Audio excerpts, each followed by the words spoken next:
Recording in progress.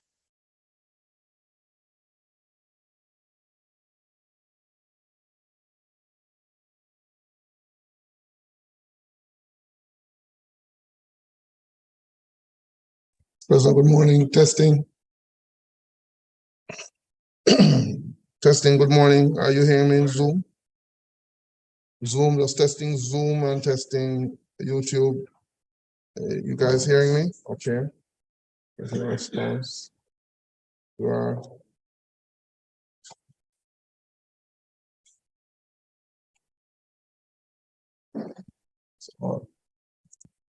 Okay. Testing.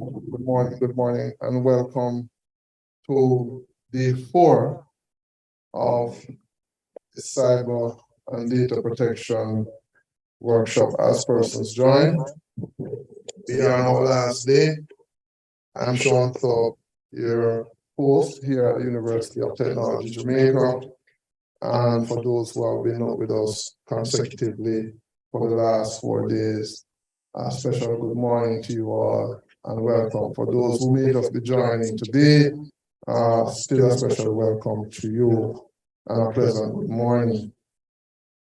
For the past 4 days, we have had a very, entertaining, informative, and action-oriented workshop.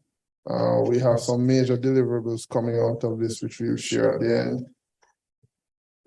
And what I want to say is that as we now move into day 4, from discussing a deep dive on the data protection. So let me just make sure this is all working properly. Okay. So that sounds a little better.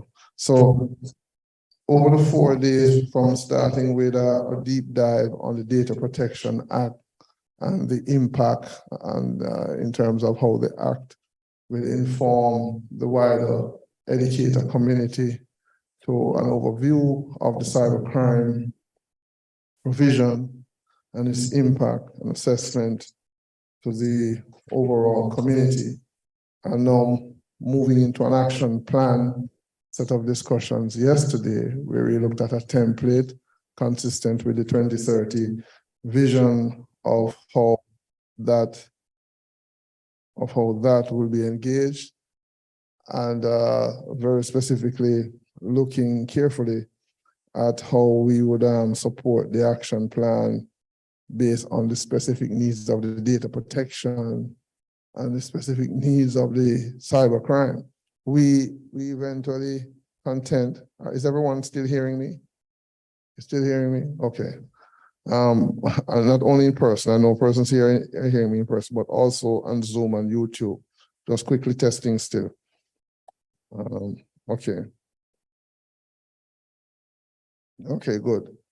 Right. So what obtains is that after day 3, we spend some serious time looking carefully at what will be involved in terms of the needed actions to support the data protection implementation within the school system, as well as to inform the implementation with respect to the Cybercrime Act within the school system. Now, leaving day 3, we left here realizing that there's a lot of work that is required as a part of this National Digital Transformation Campaign to support both the data protection and the cybercrime provisions from the legislation into how schools will codify and implement these outcomes. What I want to say, we are at a point, we're at a juncture where all of this discussion is culminating into new brand opportunities that we want to discuss coming into day 4. This morning, I don't necessarily have the privilege of our industry panel the way we would like. They are saying they already took a couple of days out of their traditional businesses to be here. Some may still come, but the conversation will still be continued, and they are all listening, I'm sure of it, because as I spoke with them this morning, in terms of how the educators, which is us who are here, and Ministry of Education and Youth, e-learning, and ourselves here at UTEC can work together with the private sector in coming up with how we now fund some elements of this initiative, of these initiatives. So into day 4 here, we're going to have a panel discussion, and Mr. Lee, who is here, Michelle, Dawn, who is here, we are all educators. We are going to be a part of our panel this morning, just to have a sort of a wrap on some of the issues relating to the funding. I'm going to do a presentation first, however, on the elements of the funding as the first segment, which is where we are starting this morning. The first element of, funding, or what we call financing the action plan, is a very, very serious discussion, because it will be remiss of us to leave here after 4 days without defining how we're going to support the funding arrangements. I will also share a little bit more about one of the gifts that I did not share yesterday in terms of a National Cybercrime Act workshop that we want to start doing to do a deeper dive on the discussions that were shared this week. So let me just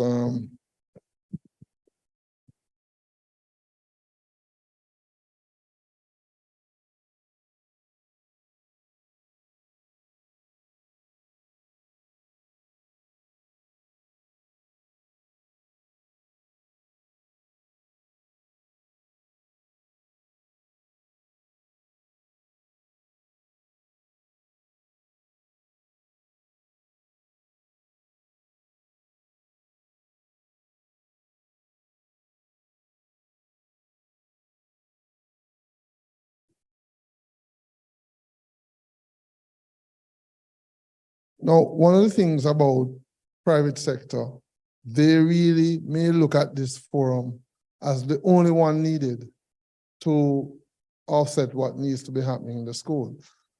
And, sitting between academia and industry, and being in academia as well a while, I've learned to see things fairly differently, and to appreciate what, as educators, we need to be doing to support the outcomes of our teachers and our students. So if you think about Mr. Forrest's presentation on the whole cybercrime provision, the second gift, in addition to the data protection training that we're going to put forward in the next couple of weeks here, is that we would definitely need to have a deeper dive on the Cybercrime Act for educators. Persons were missing from the general forum over the days. We need to repeat this. So some of the things that we unearthed from the Cybercrime Act, particular to the revisions that are coming, is to do a scoped overview of that act, focus it, very specifically on the educators, look at implications and case studies, such that, you can have all the schools having a better understanding ongoing of how you can apply these concerns within the schools. Whilst it's safe to say that you had a sensitization this week, adapting a little bit of it from the curriculum that we have here, the idea is that over a 3-day session, which we'll announce at the end of today, the dates that we have in mind for these intended sessions. In addition to overviewing the Cybercrime Act, we want to be very clear to show the relationships between how schools and businesses and other organizations within the community must treat with the Act. We will look at the different types of offenses specific to those $4 to $5 million charges that you heard being presented, how careful you have to be, and look more at the examples of those cybercrime offenses. We didn't really do that in this week's session, but a deeper dive to support the examples and the penalties based on the examples might be a relevant conversation to have in a short time. Then the whole issue of law enforcement and investigations to track the incident responses that you heard Mr. Forrest mentioning at the end of day 2. And he did capture some of them under the action plan yesterday in day 3. I articulated in a summarized form a curriculum that will allow us to pay more attention to understanding the procedures of how you report these cybercrime offenses. I mean, even up to this morning driving here, I'm realizing that all the CARICOM states are in a discussion right now about how they're going to improve cybercrime awareness in the region. That was a discussion, on the 7 o'clock news this morning that I unearthed. Wait, Chris, you just came out of nowhere like a magician.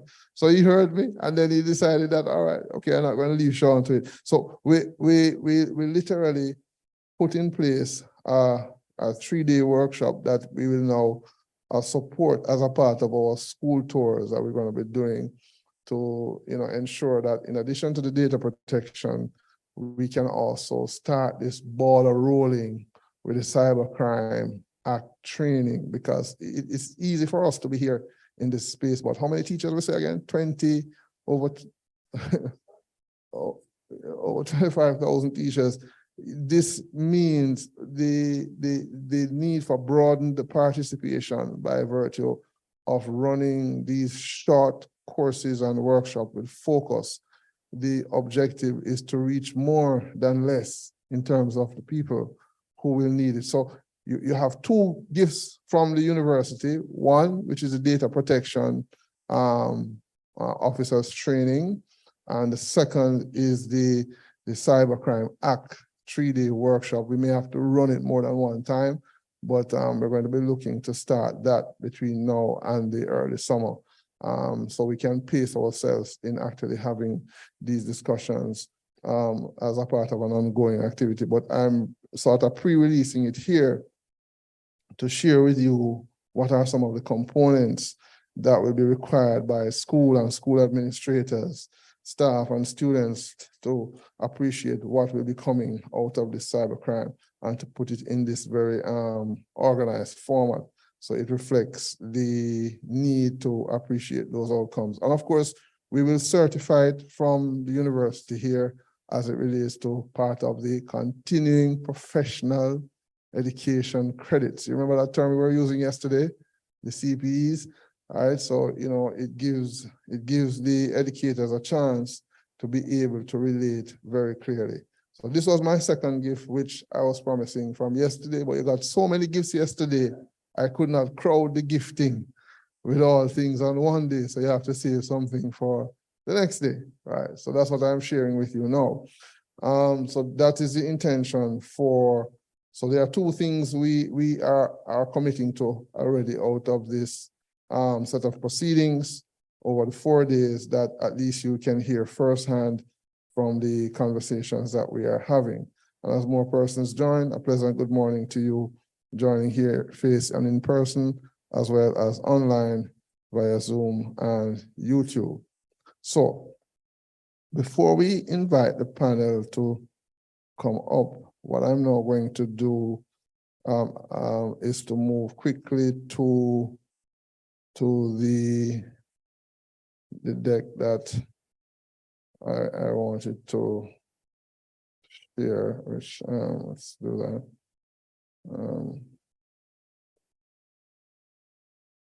So let's start the discussion and then have a panel, and it's okay for the panel who I'm going to, and Chris, you're going to be a part of this panel. I'm so glad I'm seeing you.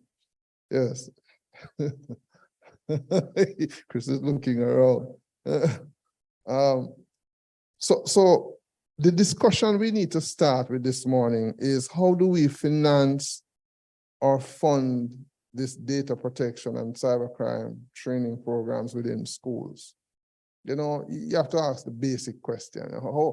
Having listened for 3 days, all the various issues and elements pertinent to the conversation, what needs to now become clearer is, how are we going to model the funding to get things done? And I'm going to just take you through a brief synopsis of the areas. We're not putting dollar cost or anything, just some of the areas that I think we need to have and hone in as focus. We will need to do classroom training specific to how the curriculum needs to treat with this, a vertically integrated curriculum that supports how the classroom will benefit. This will take various forms, and everything that we're putting under the funding requirement, we are almost sure that the National Data Protection Working Group, for example, will have to be looking at this when it meets, right, to determine, these elements in short order. So outside of the training and planning, we have to look at the funding very specifically. So classroom training is going to be important. Online training is going to be important. Chris was suggesting that, even since week that, along with e-learning and UTech, for example, we start looking at material in our laboratories here and in our studio to prepare some of that material.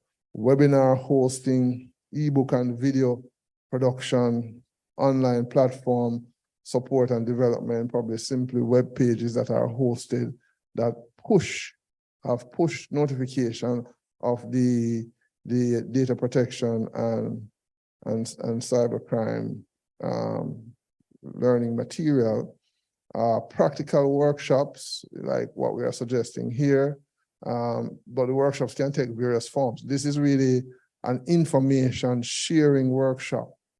But, workshops can be practical in the sense where we have some hands-on, right, for the teachers to appreciate in a laboratory setting, because when I looked at what Trevor Forrest had yesterday, out of those 8 points that he mentioned under the action plan, I would say 5 of them requires teams from the school to have a hands-on, and where he's gifting the schools with the assessments and so on.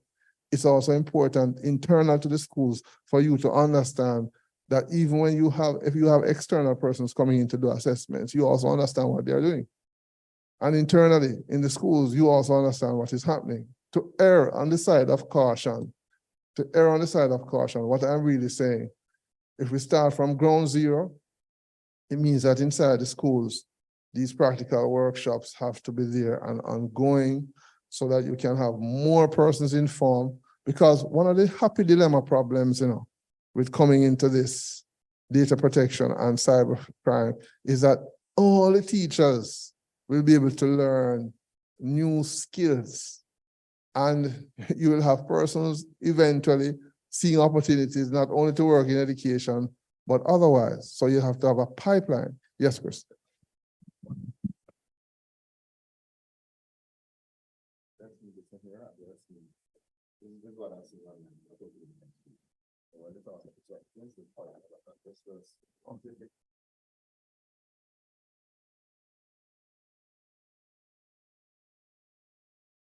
One moment, please, just to make sure everybody is seeing the same exact screens at the same time.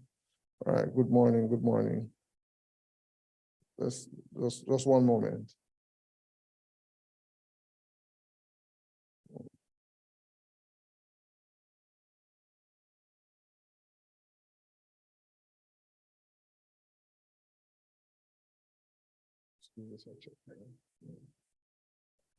Sure.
Okay, so, all right, there's a technical observation there just now. So in the context of the funding requirement, just putting an inventory checklist of items that will need to go into the awareness programs will need to account for practical workshop materials. That's where we were just now. Practical workshops and the associated workshop materials. If we're taking this island-wide, it may not necessarily just be on the main campuses here of UTech. What I can say, when you're at UTech, we're not charging a facilitation fee, but if it is elsewhere where we really need to get access to other spaces and communities, we need to put that in the line item of the budgets. And Mark, it may be a very small cost, but you still need to account for every line item, if you agree, right? Certification fees where they are applicable. We really want our practitioners to be certified, even in the school system, not just in the private sector. So what it does, it provides quality assurance. In the academia, we talk about quality assurance of curriculum. We talk about quality assurance and standards relating to disseminating the content. If this is going to work properly, what it must suggest is that we have the certification. And, one of the drives that I see that schools, and you can correct me if I'm wrong, the need for ISO certification standards for the education system is a major overhauling factor that we may sometimes not be looking at. But, this feeds into that, as a part of the certification. So I want to get the thought processes going, really, by starting to make the mention of these things. Now, funding requirement will also include the equivalent of, ongoing staff development for the data protection and cybersecurity workshops that we may be having. We have to ensure that as existing staff and new staff come in to the school systems, because you have to think about the sustainability, When new people come in, it didn't mean that the people who we have here as a snapshot in time benefited from that experience. So how do you continuously provide that support to the community, right? To ensure that if you hire new staff, you, for example, provide a training, but then the field of data protection and cybersecurity changes so frequently. So notwithstanding, you're going to need to have that ongoing staff development exercise.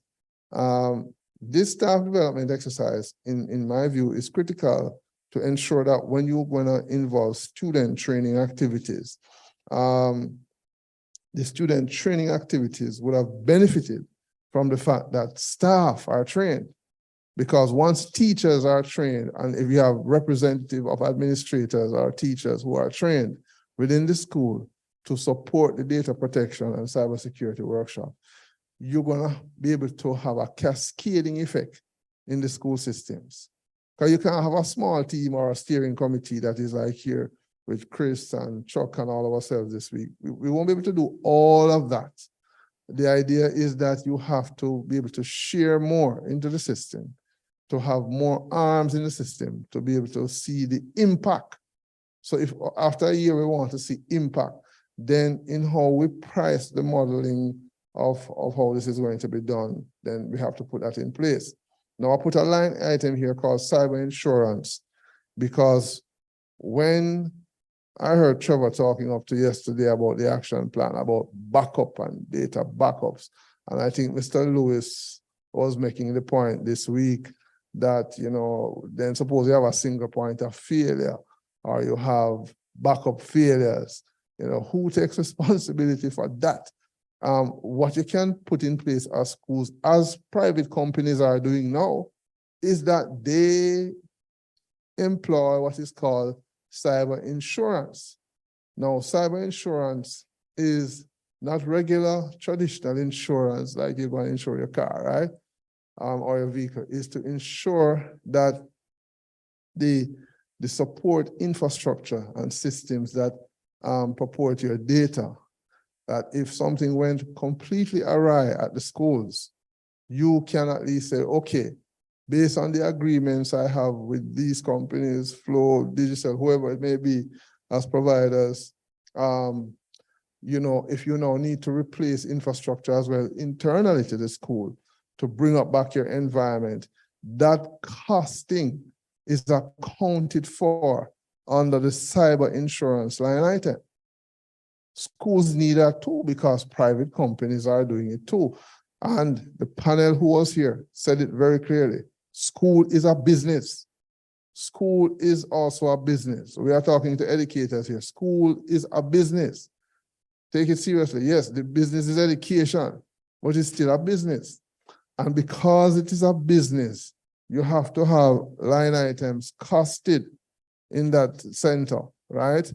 To ensure that if you have a breach, like a zero-day ransomware attack, and these attacks are very frequent now, you know, and I can say easily, no administrator in any school from the university level go straight down, can look in the line item and say to the administration, where's my cybersecurity spend or data protection spend line item? The principals who are here in the forum, for example, can help me to help themselves. Do you have any such line item? No. Yesterday head's nodding. No, there's no such line item. So if we were hit with an attack within the schools, you are not, and the attacks are becoming pervasive. So whilst the education is important, we're putting costing in place for it, the technical measures relating to the critical infrastructure will need a cyber insurance plan. And this might be a new term for some people. This might be a fairly new term that you're encountering here. But the private sector communities are warming up to it. Here in Jamaica, I think we only have 2 such entities that are providing that type of insurance. In Galilee is one, and Grace Kennedy Group have moved into this. And even for private sector, it's still new. You don't go to traditional insurance companies for it. So that's a line item. Now, I will argue that the entire school system, even within the departments of the different schools, will have to start doing a little bit of R&D within the schools to appreciate, because many of you are trained teachers, many of you are coming from the various teachers colleges. Some of you are coming from disciplines that there's some element of research that you had to do in the outcome of your qualification as teach in the schools to better appreciate a response to how you ongoingly support the data protection and cybersecurity implementation. You will need to be supported with a little bit of an R&D under the line item. So I remember principal was saying yesterday that budgeting for next year, if you are going to look at some of these things, you would have to know what exactly you want to be asking the ministry for, right? Not to say that the ministry has all this money, but at least if the ask is clear, when Minister Williams, makes her budget presentations, right? And the ask to the parliament and so on behalf of the education system, it is coming out of forums like this.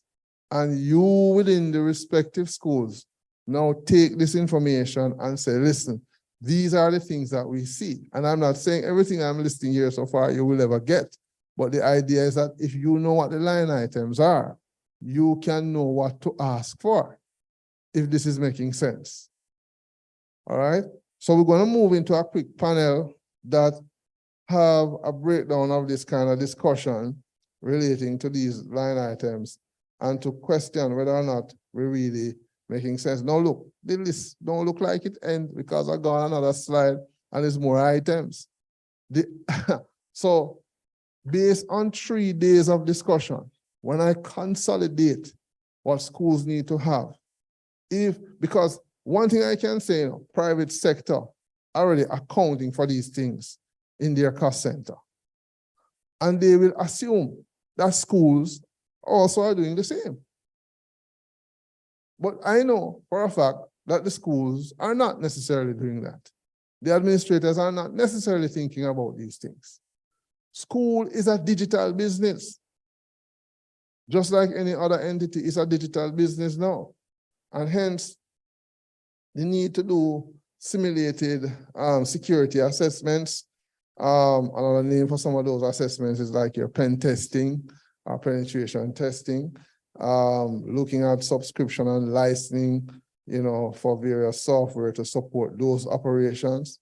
So your internal system administration teams would need to sort of morph themselves into being able to ensure that you can put in place that students are not bringing in their own devices and trying to hack the school's network. So you have a continuous assessment of that. And I think you need to put that into the cost center, right? Hardware upgrade and acquisitions. You put it in the cost center. We here at the university put it in the cost center, but it don't necessarily mean that when we make a request from government, we get that. So we have different strategies. We may go for donations, as an example, right? To get, update equipment from the diaspora and otherwise, and that may help as a part, but it's a line item that you want to account for in your budgeting.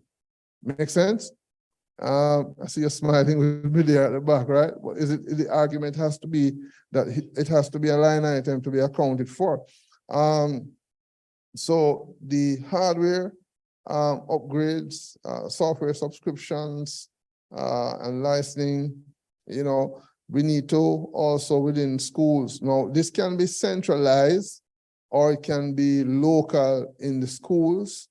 And I think this is another very important area, the impact assessment of what you put in place to ensure that the data is secure and to ensure that the cybercrime provisions are in place.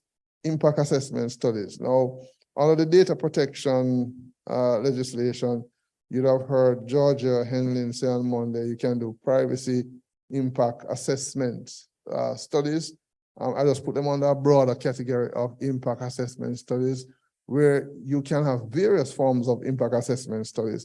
I don't think a school administrator has those things accounted for. They may be rolled up under different sub-items, but if I have a cybersecurity cost center line item or data protection cost center line item, these may fold into it so that when I prepare the budget sheets, it will have these drop downs somewhere there that I can account for. But as a dashboard, it will allow for the senior school administrators, the boards, and the board chairs to say, okay, these are some things to think about. Policies and procedures update, simulation studies, cyber security study group, lab designs for the schools, etc. So this was what I think Chuck was highlighting on Tuesday in terms of the various study groups. Now, this list is by no means exhaustive. It's not an exhaustive list. It's just an ideation of things that I know.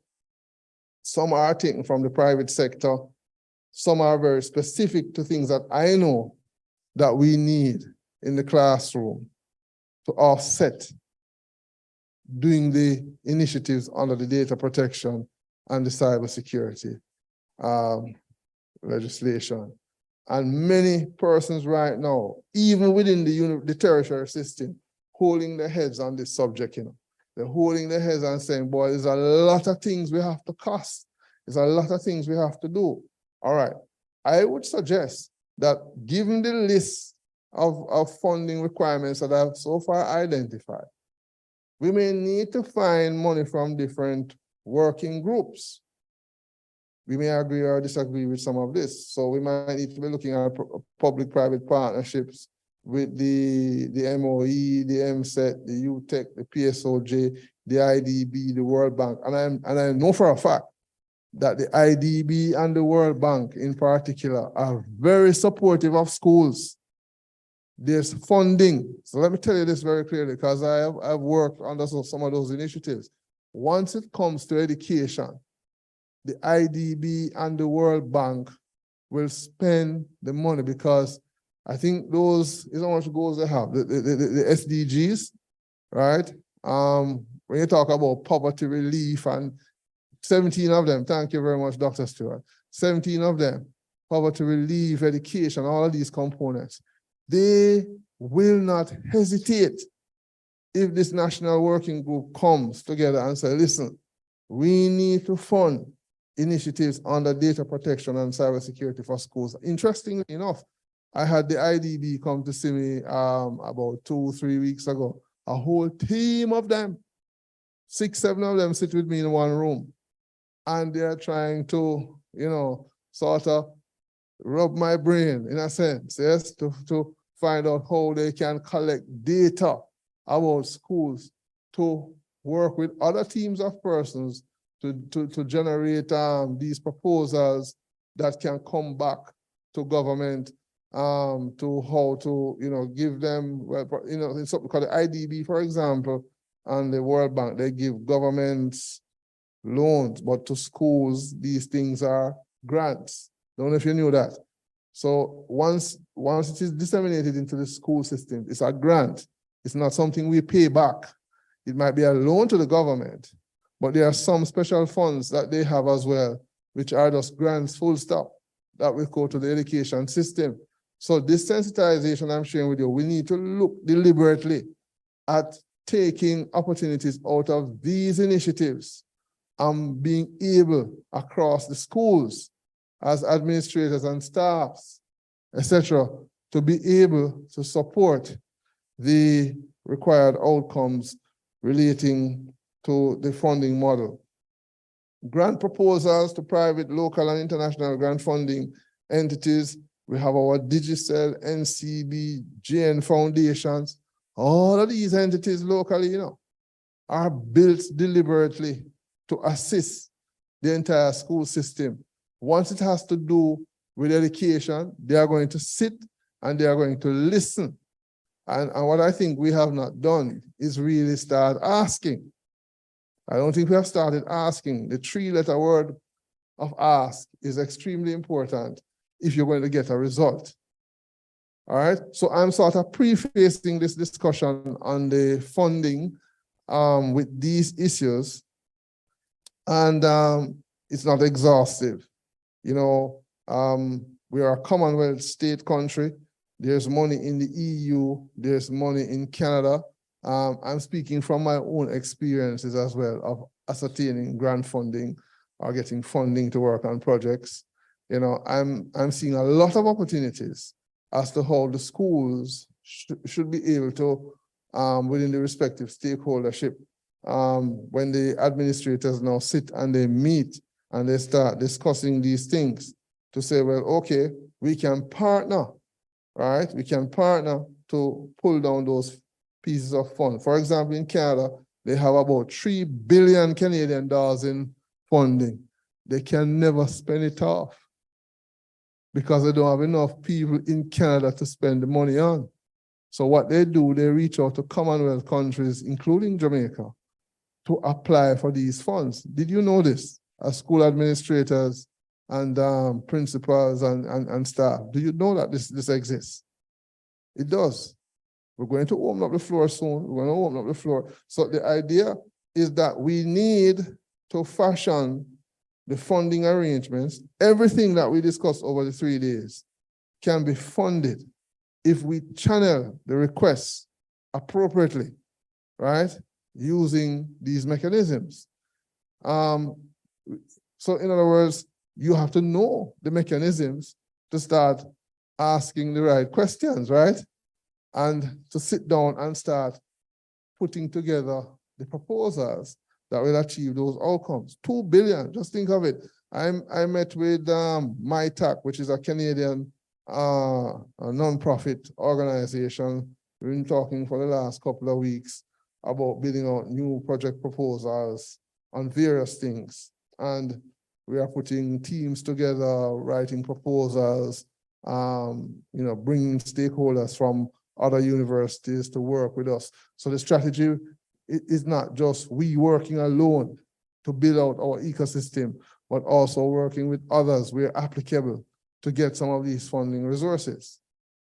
Okay? So it's a team sport. It's a team sport.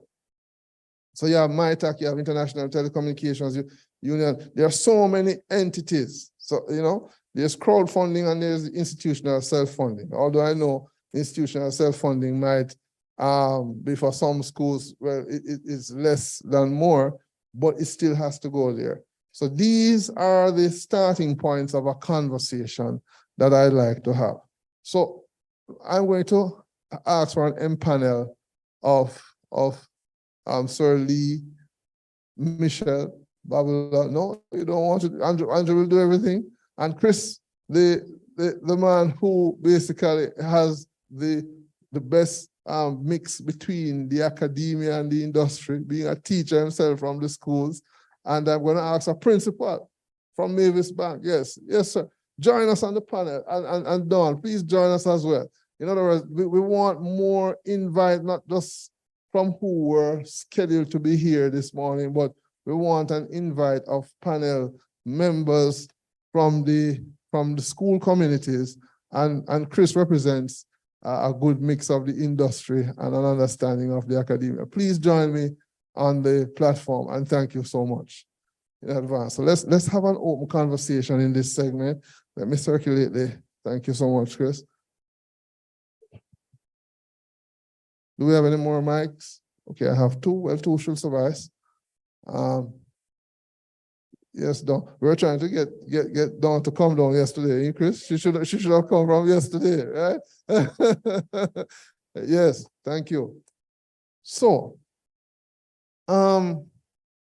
having given that context of a conversation, colleagues, and again, a special welcome to you, right? I'm going to allow you to introduce yourselves for the purposes of the camera where you are seated. So just probably starting from Chris, going down so that we have it on record, the introductions, and then I go right into the questions.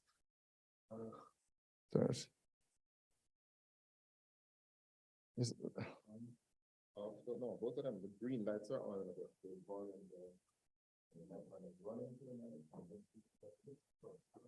Check. Great. We're good to go. Okay. All right. Being a former sound system, I don't know how it works. Morning, folks. Morning again. Fourth day here. Sean, you owe me, you know. Yes, it's a record. There's a whole heap of. It's a record. It's a record, Mr. Record. Good morning. My name is Chris Record. Former car student, former teacher turned entrepreneur, turned. I don't know. I've gotten involved in information technology business for about 35, almost 40 years now. That's my general background. Moving from the tech room to the boardroom. That's my working title of one of my books I'm writing. Oh, sorry. Morning, everyone. Yeah, I'm Andrew Lee, and I'm the CEO at eLearning. We came together to put this together, and all of you who have been here, will appreciate what has been coming out, and we're hoping at the end of today, this afternoon, we will know exactly or have a clear path as to how we proceed from here. So I'm really here to help with the implementation, to come up with the ideas, but also to implement, and the focus, as you know, is on the education sector. Thank you. Good morning, everyone. I'm Dawn McNeil. I am from UTech, the Faculty of Education and Liberal Studies, in particular the School of Technical and Vocational Education, train technical education teachers for the school system. And as we're speaking about funding today, something that is historical is that the technical education department started in the 70s at UTech. And that was actually by grant funding from CEDA. And at that time, We did not have trained whether teachers or subjects in the school system formally in business education, in matters relating to industrial technology and all of that. So it was by grant funding that the entire landscape of Jamaica changed. And things like accounting and various things began to be introduced into the school system formally. So it was a game changer. So we are at this point speaking about funding, but we want to say that that started by funding, and now it has been sustainable, because since that time, not only is it right across the school system, but all teachers' colleges now offer programs in business and computer studies. So I'm still attached to the business and computer studies program here, where we train teachers for the school system. And otherwise, I'm an attorney at law. Thank you. Morning, I am Albert Green, Principal, Mavis Bank High School. I am also involved in the agriculture sector. I represent the farmers in Kingston and St. Andrew. And as Prof said earlier, where it is necessary that we know the source for funding. While I was sitting there like yesterday afternoon, I was wondering how schools would be able to fund the startup project, because we know that the contribution from the ministry based on the demand never ever, can sustain. But now our eyes are open to a wider world where we can now explore the different organizations, right? So that we can be better able to direct the development of education and training in the society. So I am happy to be part of this panel, and I am hoping that by the time we finish, we should be leaving with the whole idea, of getting the money, how to get the money, and where to get the money. Thank you. All right, thank you. So let's move this around the panel a little bit now. Now, given the context, you are, I think we're still going to start with you as a school principal. What exactly in your thoughts, based on what you are seeing here, based on the ideas of the need for funding, what are some of the challenges you think that you are still seeing that would impede or prevent this data protection and cybercrime provision really being fully adopted by schools, particularly from a funding perspective and any other associated points that might impact the funding from where you sit when you think about it? Actually, it's really the buying into to get other stakeholders. Now we're talking about on the local, our parents, they are important to any development, and also at the policy level where the government would push this initiative, where the information should be there for us to access. And then by doing that, I think, in terms of one person sitting, scratching the head to say, how am I going to do this? The answer is really here. The answer is really here. And the answer is, when you are informed, then you can make informed and sometimes decisive decision, because now you're not in the dark again. Surely I am not in the dark, right? I know of local funding like Digicel Foundation and those entities. But when Prof spoke about on the international scene, collaboratively we can make it work. So the information and the buy into and how it is pursued, right? To the wider cross section. Okay, and let's go to Dawn now. We're gonna come back around. Dawn, what is your view on what you're seeing here as a big picture? Is the funding, it's nice for me to put up these slides and say all of these nice things, right? But what really, from where you sit, you're seeing as the challenges, we'll come to the opportunities next, but the challenges still that we need to still get over those roadblocks or hurdles. I think the main thing for me in terms of getting over that roadblock is to be able to convince those who fund that we are taking a sustainable approach to this matter. For example, while we may do early interventions for awareness and public education, we must focus on human resource and training that is going to be ingrained throughout. And it means that we are not seeking the same funding every year, and 5 years' time we need the funding.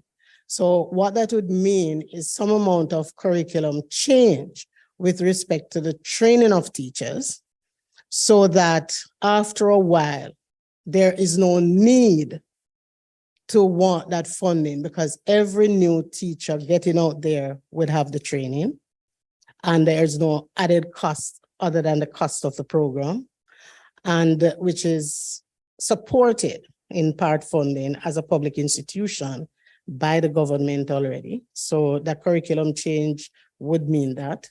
And other than community change now, we must look at the professional development activities of the in-service teachers. They are out there.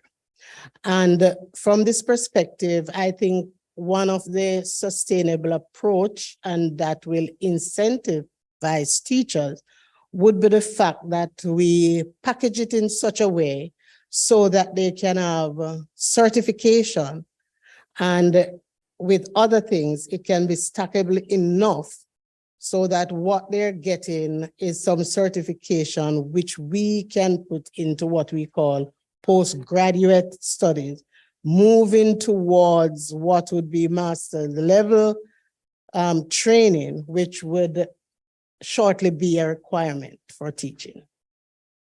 Oh, and that's interesting. So you say stackable credentials all the way up. Yes. Okay, that didn't.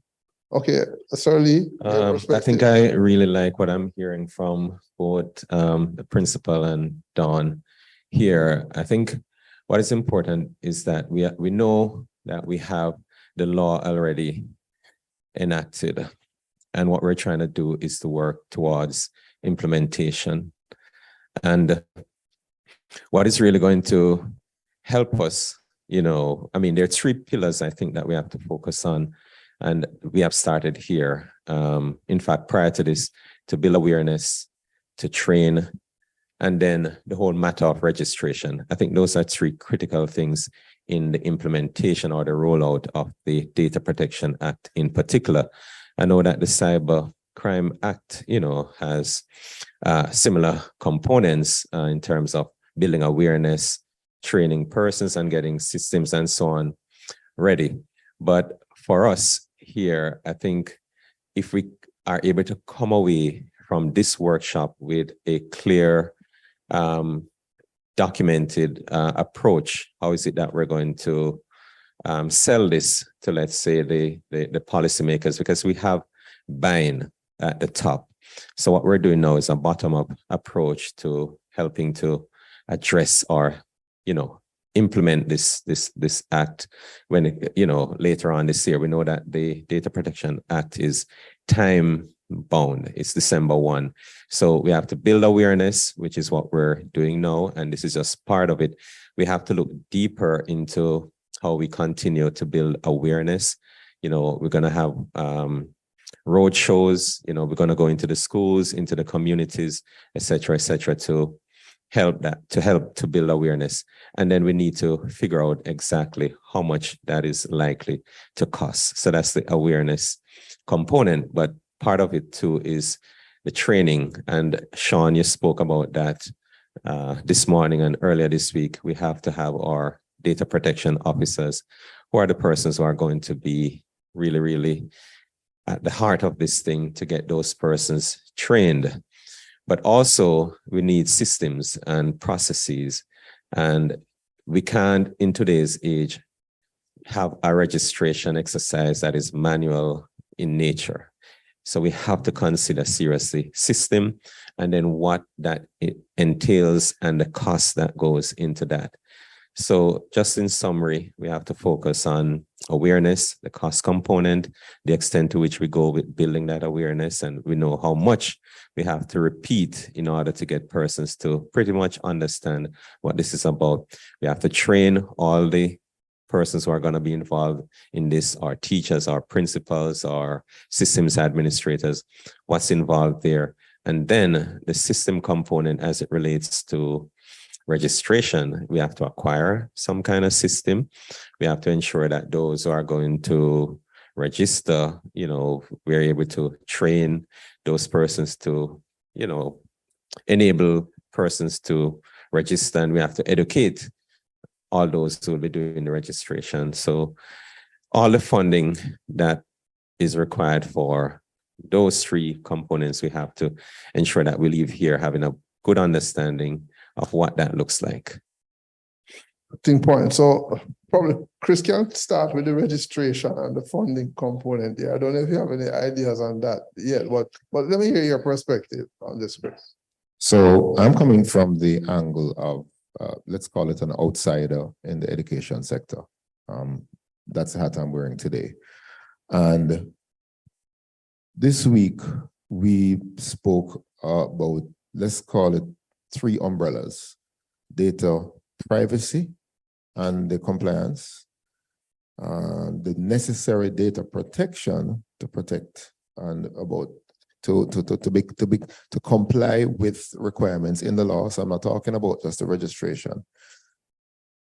So data privacy, data protection, and then we spoke about cybersecurity. Of course, we also spoke about cybercrime. But my quick statements, short statements here now are around the 2 big umbrella areas: data protection and data privacy. What I've heard this week is a very detailed discussion how to provide awareness for the entire sector, students and teachers and parents and everything, and also for the administration, ministry, and things like that. In my consulting thinking as a provider of information technology services, we go into some organizations and we give them 3 options. I can provide you with everything for you to do it yourself. Here's all the tools. Here's everything you need. Here's the amount of money for it. Bam. I can provide you with everything and teach you and show you how to do it. So that's tools with a little help, with some guidance. Or I can provide you with everything and do it for you. So generally is do it yourself, a little bit of help, or it's fully outsourced. We do everything for you.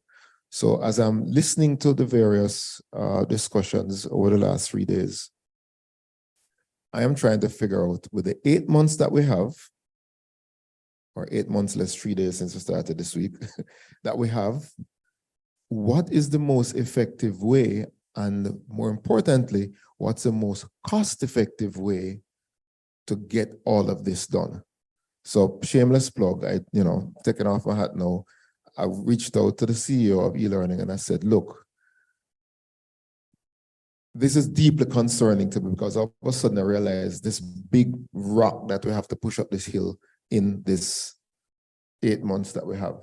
And I said, we need to come together to figure out what program we can put together to touch, inform, educate, make aware as many of the stakeholders as possible. And then if there are any tools, because there are other persons who are outside of this room today that are working on tools for registration, some people for awareness. Just yesterday, I don't know if because they were watching online, somebody reached out to myself and Trevor around coming in and talking to them about putting together content for awareness. I'm actually preparing, and this is why I couldn't be here today, but I am here just for another 15 minutes before I go. I'm preparing for PSOJ's Twitter Spaces tonight, where we're talking about AI revolution. Is Jamaica gonna sink or swim, right?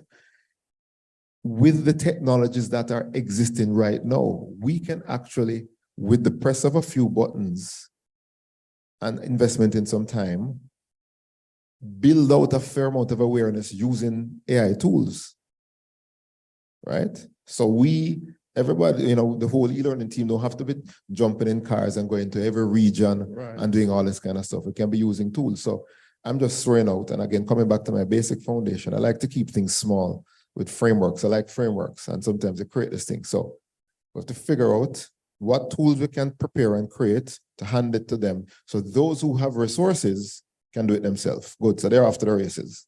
And then now, those who have some resources, we can help them with bridge the gap, but they still have the tools. And then those who have no resources, we say, okay, that's where we need to put the effort to go in and help them. So those are the three things that I would like to have some discussion with my colleagues. Yes, as a matter of fact, you're like a moderator with 15 minutes. I like where you're going with it. So if we're going to automate some of it, I like where you're going with it.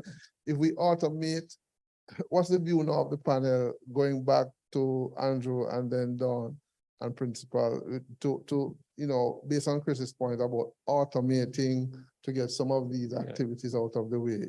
We're technology people here, and we can't continue to do things the way we have in the past. And what COVID has taught us is that we have to become more efficient. We have to do things quickly, and we have to use and embrace technology. So for this, I can't see this happening, including awareness, without utilizing technology to the max. We don't want to call the platforms that we can utilize for that, but certainly building awareness is going to be technology driven. We're not going to go the route again, with all respect, where we go into necessarily a town hall and we make this big setup that is expensive. We're going to have to utilize technology for that. Similarly, for training, of course, some of what we're doing here and what we're saying here and what we have heard over the last few days about data protection is all captured. There's a lot of information out there. The Act is readily available, and I hope by now everybody here would have downloaded the PDF. I think it's about 20 pages to look at and to better understand what the Data Protection Act is about. So again, utilizing the tools that we have, we've provided students with devices, we've provided teachers with devices. So accessing and the internet is being rolled out to most public institutions. They already have. If they don't have the latest broadband, they would have had their own infrastructure. So the infrastructure is there to a large extent to help to facilitate access. Quick show of hands, just doing a quick poll. How many people in here have a smartphone? 100% of the room has a smartphone, and this is a small sample size here. I think every one of the stakeholders that we're talking about, informing and educating, and the awareness. Remember that the awareness is step one, right? I think each person has the necessary tools to receive that training, right? Now, whether they're going to use the tools, it's another matter. We can take how does the story go? We can take the horse to the water, can't force him. But if every one of the cohorts that we're talking to has the tool to receive the training, Prof, I think we have to consider that as an angle to get this thing started. Absolutely. Absolutely. Dawn, any further views on that? I agree that we have to consider automation in our delivery, but at the same time, we have to balance that with a cultural context. And sometimes when you do a cultural context for those who are leaders within the specific community, it may be necessary for those persons to come together to collaborate and take a problem based approach to it.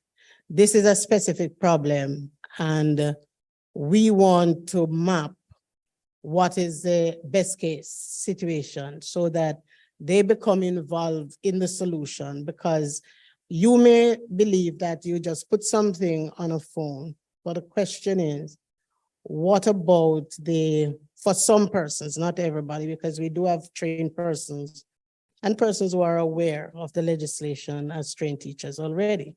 But when you think of let's say, vocabulary, you may put something and you take it for granted that the person understands what you mean when you use a specific word, but it's used in a technical context and not in a literal context. So sometimes we can miss meanings. So depending on that, you will have to still have a certain level of leadership in terms of the training at the local level. Okay, so you have to So balance the You have to automation with it. balance automation until you get to the stage Yeah. where persons become used to digitization as a way. So in agreement, Don, which is why the framework of here are the tools, do it yourself. Here are the tools. For those who need the help now, we have to put together that program and using whatever build a landing page that people go and choose to say, look, I can get to this landing page. That's all I can get to. I can't do nothing else. Right? So I reach to the page and I'd say, I can do it myself. No. I need help. No, I need for you to come do it for me and give the choice. So I think that high level framework opens us to that. Now, something else I think you may have mentioned, or another attendee mentioned earlier this week, is this concept that we've used over and over again of train the trainer, right? And similar to what you said a while ago, those who know and understand that is one community that can disseminate and help the others. But just a quick, just going back, a thought I had this morning that I didn't actually articulate a while ago. We are not, and I said two umbrellas, data protection, data privacy. We're not out there going to teach this thing, to students for them to pass the exam on data protection, data privacy. It's an awareness of what is. It's awareness of you're a data subject. Therefore, you need to understand how you must now share things. Now remember, this argument of consent that it can be given and taken away 2 seconds. But it's to make everybody, all the data subjects in our schools, which if we add up students and teachers, are around just under 750,000 in numbers. If we add up everybody, every student, every teacher, and then the administrative ministry, it's just around 750 to 900,000, I'm guessing. We're not out there saying to teach everybody to be a DPO. That's not what we're doing. So we don't have to get too deep into what we're doing. So that's just something I just want us to be cautious about, because when I hear all of this elaborate plans of all these workshops, I'm like, what are we doing? Are we teaching all these people to be DPOs? Or are we just making them aware of the new ecosystem and the new laws that are in the country? I see a gentleman up there waving his hand for a while. He wanted to make a contribution. I think Sean is jogging up to get to him. Right. But I think Don wants to say something. I'll just make a comment to Yes. say, when we talk about getting something on the phone, is it something that you just get in PowerPoint form and read, or is it going to be interactive? There's some decisions that we have to make, because when it's interactive, and are we going to get it in the form of something that you kind of rote learn, or is it going to be posed as a problem and you have to have a solution? And this is a pathway to the solution. So we're just saying that it depends on how we put it together when I speak of the cultural context, because we are accustomed to like sort of some things and then we forget about it. Totally. But a deeper level of interaction would mean that it stays with us because we remember the problem we were seeking to solve. So Right. that's Okay, my question is to the CEO of EJAM, right? Right. I put myself at this moment as the layman. I don't know anything about you, what you're talking. What plans you have to get me understand that me in my daily chores, protection is a need that I should be aware of, and cybersecurity. Yeah. I'm not hearing that coming out because whatever you guys create is for people, correct? And if you Correct. don't get the people understanding what you're doing, you hit a wall. All right, I agree with you. Tell us your name and, Oh, I am Percival Stewart from the University of Technology. okay, all right. Good point you raised. And I was just thinking as Don was talking about this thing, that it's not a one size fit all. The whole matter of data protection is so much more about us as it is, that's the focus. And it's really about protecting our personal information or personal data. So that's like the first baseline. So it's not something against us. It is something that has been put in place to ensure that whatever data we provide to whomever, that those persons who are receiving the data treat it appropriately. They don't share it. They don't make it available or used for the wrong purpose. So I think we said a lot about that yesterday. So you go to the bank and they give you a long form to fill out, asking you about things that are not necessary in terms of opening, let's say, an account, but they then use it the next day to offer you insurance, to offer you a car loan, etc., etc. So we have the right now to know what is it that our data is going to be used for. So the whole setup is really to protect us and to ensure that our data is not used inappropriately. And if it is used as such, you have remedies to address that. But in terms of the whole communication, I think there's no one size fit all. We have our own cultural dynamics across the island. Everywhere is very, very different. So we're going to have to use a mix of approaches in order to communicate what this thing is about and building awareness. All right. I'm just sitting here and I was, when you started up, the old question, look at Crime Stop. You see how they get the message practically into the society.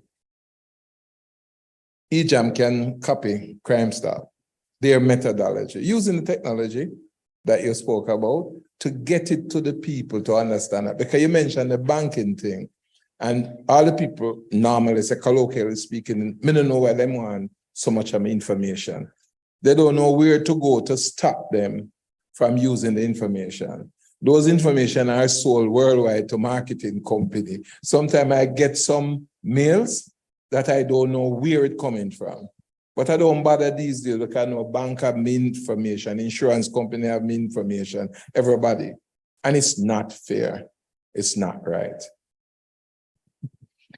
So what you're saying is your experience as a data subject. What Andrew outlined a while ago is some of the ideas and thoughts around informing our stakeholders and the cohort that we are managing about those very rights.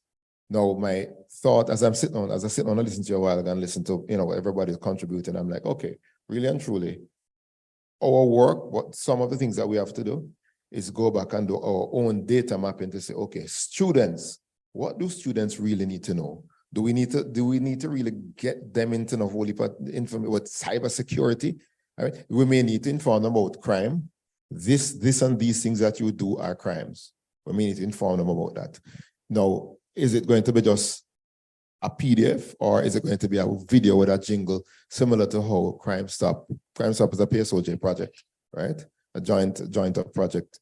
So is it going to be that? That's what we have to figure out quickly. Now, the beauty is that other countries have done this before. We're not going to be the first one. The UK has done it, Australia, a number of these, Canada. So other countries in the Commonwealth that have similar laws like us have done this before. We can look and see what works. That's the beauty with these things when the richer countries do it, and then they can then share some of their information with us. On the other side, the categorizing, and we're not going to do it now, but okay, students is one category, teachers is one category, administrators is one category within the schools, and then now the ecosystem above that, which I guess is the ministry. I don't know what is specifically called that. And so it's just quickly about what do each of these people need to know? What do they need to know about cybercrime? What do we need to know about cybersecurity? What do we need to know about data privacy? And then figure out the best way to get that information to them, either in the trainer format, in webinars and seminars, or using the device that they just consume.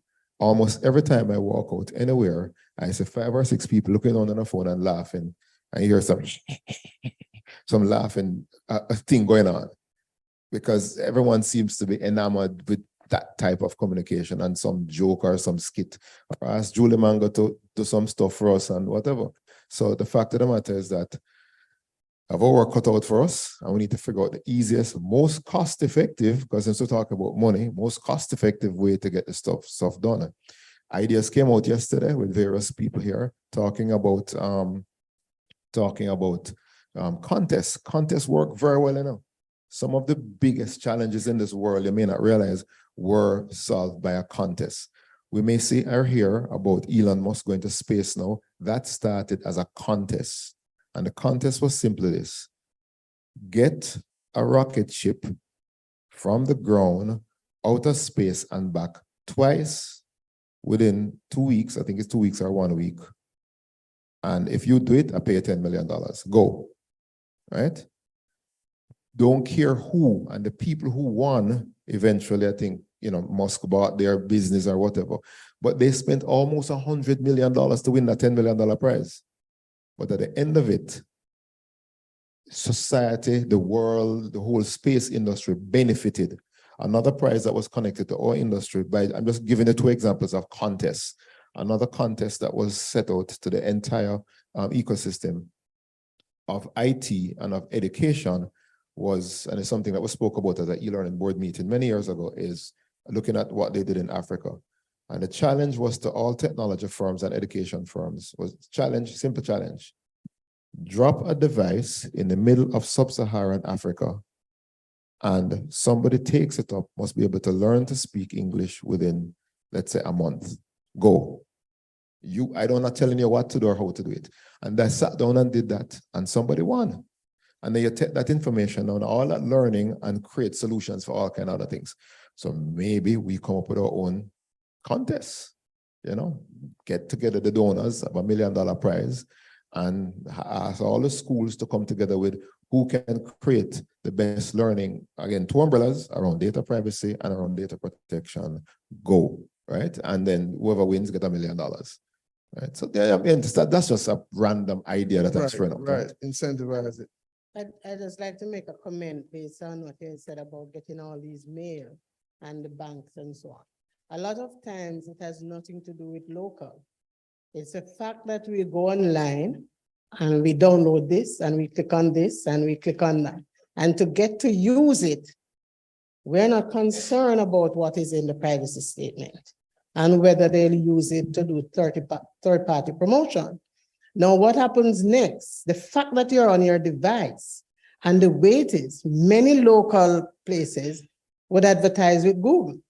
So when you are picked up in this way, whether by the mail service you use or not, you are now part and parcel of that. So you get these communication where you are being offered things. Sometimes it has nothing to do with the local persons directly, but indirectly. You see, when we say download this from the store, download that, and we want to use it, because if we do not use it, and that is part of what we have to appreciate as a nation, the entire politics of it in the widest sense of the word, because if we don't access that, we may not be accessing a productivity tool that other persons are using. So we must balance how much of our privacy we want to give up, how much we have already given up outside of Jamaica, and it comes back to us. So the question is to appreciate it. So the fact that it is breached does not necessarily mean that it originated from a local entity that you have given it to, but you now become part of that ecosystem, and the algorithm is tracking you by your frequency of watching Yes. YouTube, etc. So let principal respond. Just a minute, Chris. Just before you chime in, your perspective on all of what you're hearing here. Yes, for any discussion very, very closely. But I want to share, a practical experience. Whenever time we recommend students for CXC, in order to get a result that would be up on par, we would give incentive to the teacher, because so we use that driving force, right? And the incentive is that we reward, and I won't say how much, some money. It's in the funding model. All right, I hear you. Continue. Yeah, some money. And this is not a competition name, but indirectly, the teachers will be competing to say who would know yes to receive a SATA. And we look at the top. So a teacher who receive from the student result, the grade 1, we pay them for that. So the interest is really to motivate. Okay. Right? So it's Okay. more like a reward success. I'm listening to us, but what would really spark the interest of the learner or to buy into this product? We use jingles, we use different methodology of getting, the message across.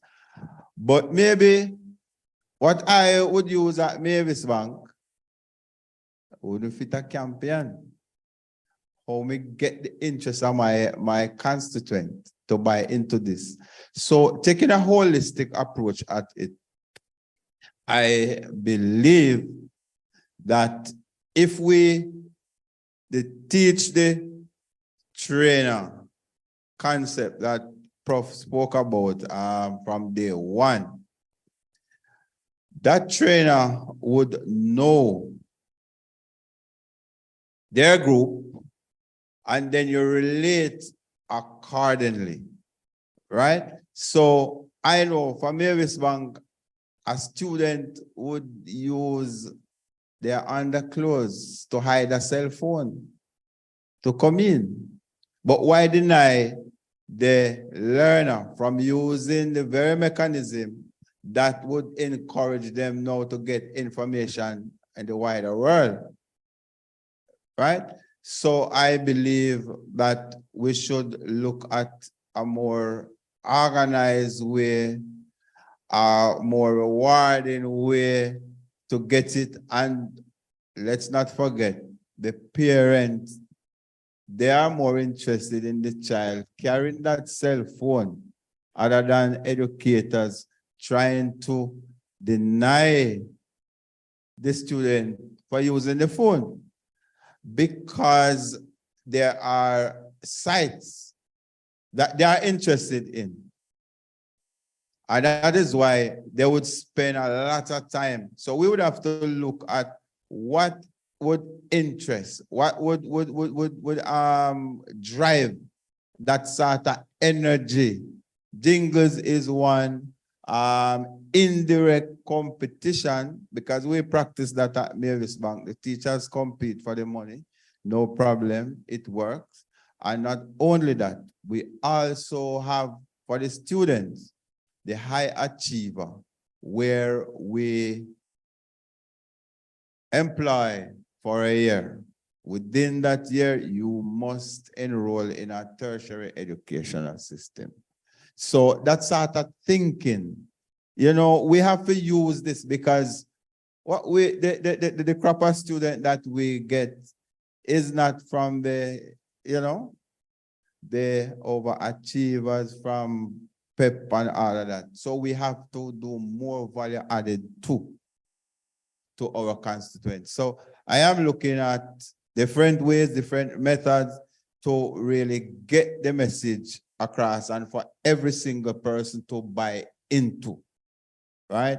Already we have planned the way how we are going to get this information as it relates to protection and the act to the academic staff, to the general staff, and for the parent, and then for the students. So come next week, a matter of fact, we'll start on Monday, right?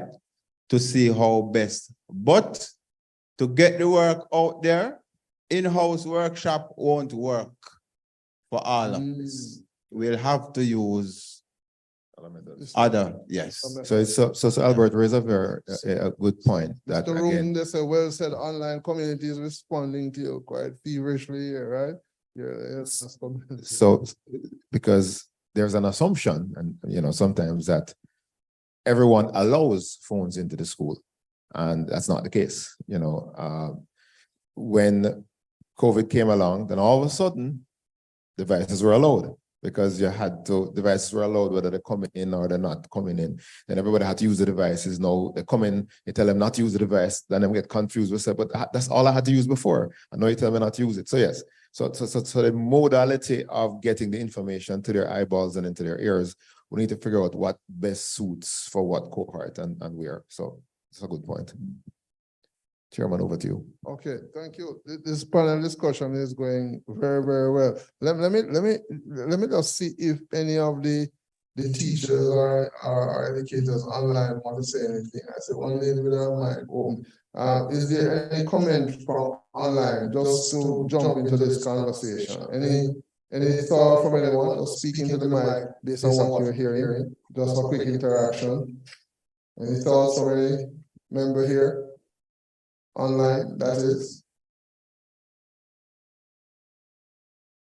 Or jump into the chat if you choose not to speak. All right, not at the moment. Okay. All right. So based on this conversation, I take the point. So Chris, you made some good points about the alternatives. Get it out there, put it on the devices, etc. A mix of methods might have to be explored because the schools have policies still that it's going to have to observe to ensure. Right. So kind of going back to one of the main thesis of this morning is around funding. And I think to get to the funding number, I think we have to be crystal clear as to what exactly needs to be done, who needs to be doing what, when they need to do it by, so forth and so on. We repeat certain things over and over again so everyone can understand the magnitude of it. Yes. It's 8 months. It's 8 months we have to convey some information to about 750,000 people. I think we need to just understand that. We have 8 months to convey some information to 750,000 people. And in doing that, remember, we're not giving them a degree after we've conveyed this information. Yes. To some people, it's awareness. To some people, they may need to train somebody else. To some people, there's responsibilities because that person may be responsible for a school. So there are different levels. So once we figure that out, that to the biggest cohort, which is students, what do they really need to know? And then what they're going to cost to get them to know that. And then now, once we finish that then we can put a little number beside all of the list of things that you put there. Then we can go shop it around quickly to agencies and at the same time, we figure out, all right, what can we start doing? Which is why I asked the question. I don't remember which day I asked it because it's like I live here for the last week.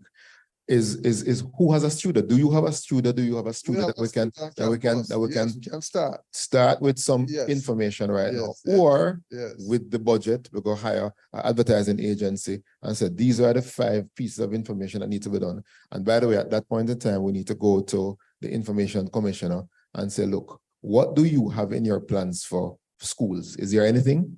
All right. If there's not anything, we're going to make up some. Yes. Right? Or something like that. So I think there's a whole bunch of work that have to happen in short time. Right? In short time. No. So that leads to another very important point there. Final time finished still. We're just about wrapping up. We're wrapping up. So the team that is going to orchestrate this whole process. I mean, we have a panel where we're discussing this. We really need to have ownership of the process. I think Andrew indicated that he's willing to own the process. Is that correct? Because the view now has to be, well, we want to get all of this done, but you have to also fund a small team of persons, or even, when I say fund, I mean resource a team of persons. Internal could be to e-learning, to the ministry. You know, the ministry needs to be involved. UTech gets involved. PSOJ gets involved. PSOJ has an education arm. The Computer Society, for example, and the GIE, they all have these education arms. They all need to be a part of the stakeholdership.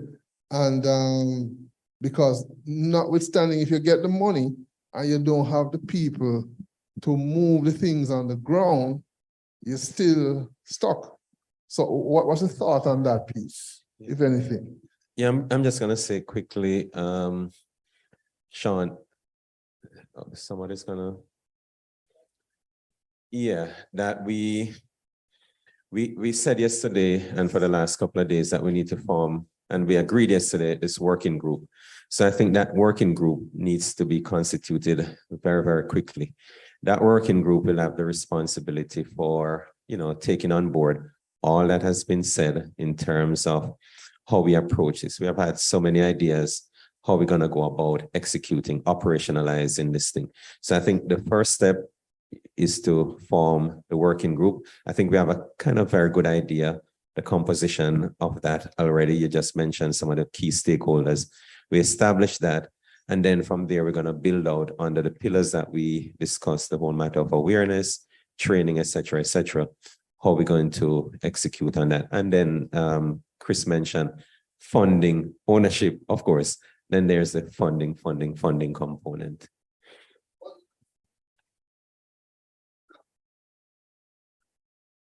Okay, so in regards to awareness, we can approach different media, whether it be Daytime Live, TVJ, or I think it was Sunrise or something like that. Don't remember the name. So that's one aspect. We can approach the most popular artists that the students listen to. Yes, we can get them on board. Aren't they part of the public? Get them on board to deliver the message across to the students. That's one aspect. Also, you mentioned about jingles and all those stuff. That's one aspect. Also, TikTok challenge. That's one aspect. Also, yes, students, that's what they're listening to. You might be running away from that platform, but that's one of the platforms that students are using. Cannot run away from that platform. It can also be advertisement on YouTube where, for example, a song that is most popular on YouTube, communicate with YouTube to attach this form of information to that video. So that's a form of advertisement. Also, you can issue the information on Facebook and all of these platforms to get it spread across nationwide. All right. Excellent point. Well, at this point, I want to thank the panel and thank the audience, both in person and online, for their contribution. We are going to, at this point, take a break, and let's give the panel a round of applause, please. It was a very good panel. I want to take some pictures with the panel. One more set of Before we do that. We get to that, I see Michelle coming towards me with something. Oh boy, and gift giving for Chris, Mr. Record. It says University of Technology. I don't know if this is his this is his PhD or his professorial letter. Come to get the gift. Yes. But very seriously, Chris, you're really giving us 4 solid days of work, and we really truly appreciate that. And your expertise, to this particular forum, to Jamaica, is just completely invaluable. We see you in Jamaica as the person about IT, that we go to, that Jamaica goes to, that the media goes to, whenever you want to get information on what's happening out there. Your latest forays in the field of artificial intelligence, and I see you on TV a couple nights, explaining that, and we want to congratulate you and thank you for all the hard work that you put into helping to build awareness in Jamaica about information technology. Andrew, thank you very, very much. And e-learning, thank you. UTech, thank you. I like technology. I enjoy technology. I've become passionate about trying to figure out how it can solve people's problems. And I just like to share that information. So thank you very much for inviting me. Right. So on behalf of e-learning, UTech, and of course the wider community, make this small token presentation to you, sir. Thank you. Thank you very much. Thank you, Andrew.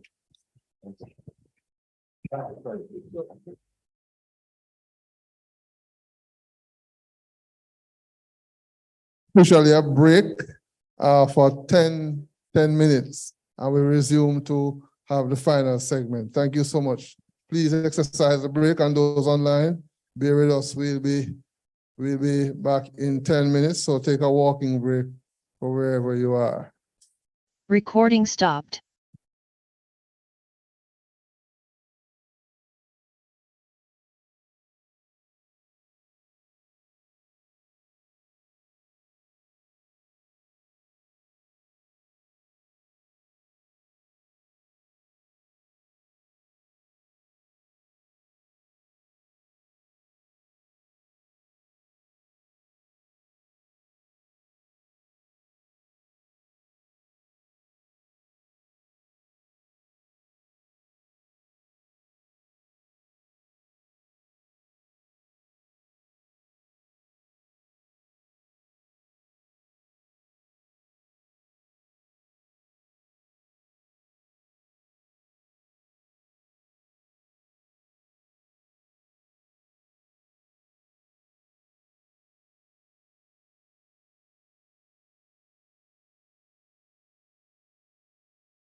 We're going to resume.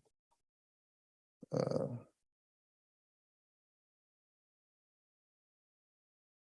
right. Good Recording morning. in Good morning progress. again. It's still morning, everyone. We just resumed from the very short break. Trust that those on YouTube and Zoom have done the same. A pleasant good morning to those who may have just been joining, including those of you who are here with us in person. Pleasant good morning. A pleasant good morning to you. So we just concluded a panel discussion on funding, the whole issue of financing the data protection and cyber crime activities. Do you realize that persons have different contending views? All views have to contend. You know, private sector might say, don't do workshop models, but as educators, we may have to balance the workshop models with automation. The idea is that both have to happen. And what I'm seeing, this debate relating to the data protection in particular, because it must be implemented by December 1, you know. If it's not implemented by December 1, all institutions become fined under the law if you have not become registered. And it's $2 million per transaction for a fine. So a small institution, small businesses, even large ones like a UTech will, if it doesn't seek to do that, it's going to have the consequence of losing significant amount of money. So we are here for a very important purpose. Both the data protection and the cybersecurity legislation are two very important legislations. So we have just discussed the funding. There are some persons online who have indicated they'd like to know how to get in touch with MyTAC. Just type into Google for me, MyTAC, S, and you'll see the link for the website coming up. They are a very large non-profit organization in Canada who meet on funding. But just to caution, if you want to approach the funding, it should not be approached in a piecemeal way.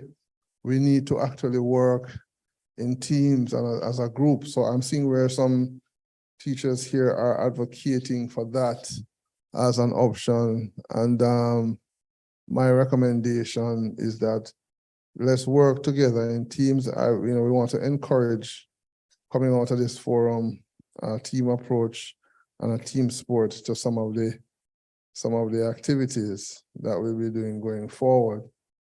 So in this segment, we'll do a little bit more brainstorming. It's not conclusive, but the idea is that we take all ideas and put them together. So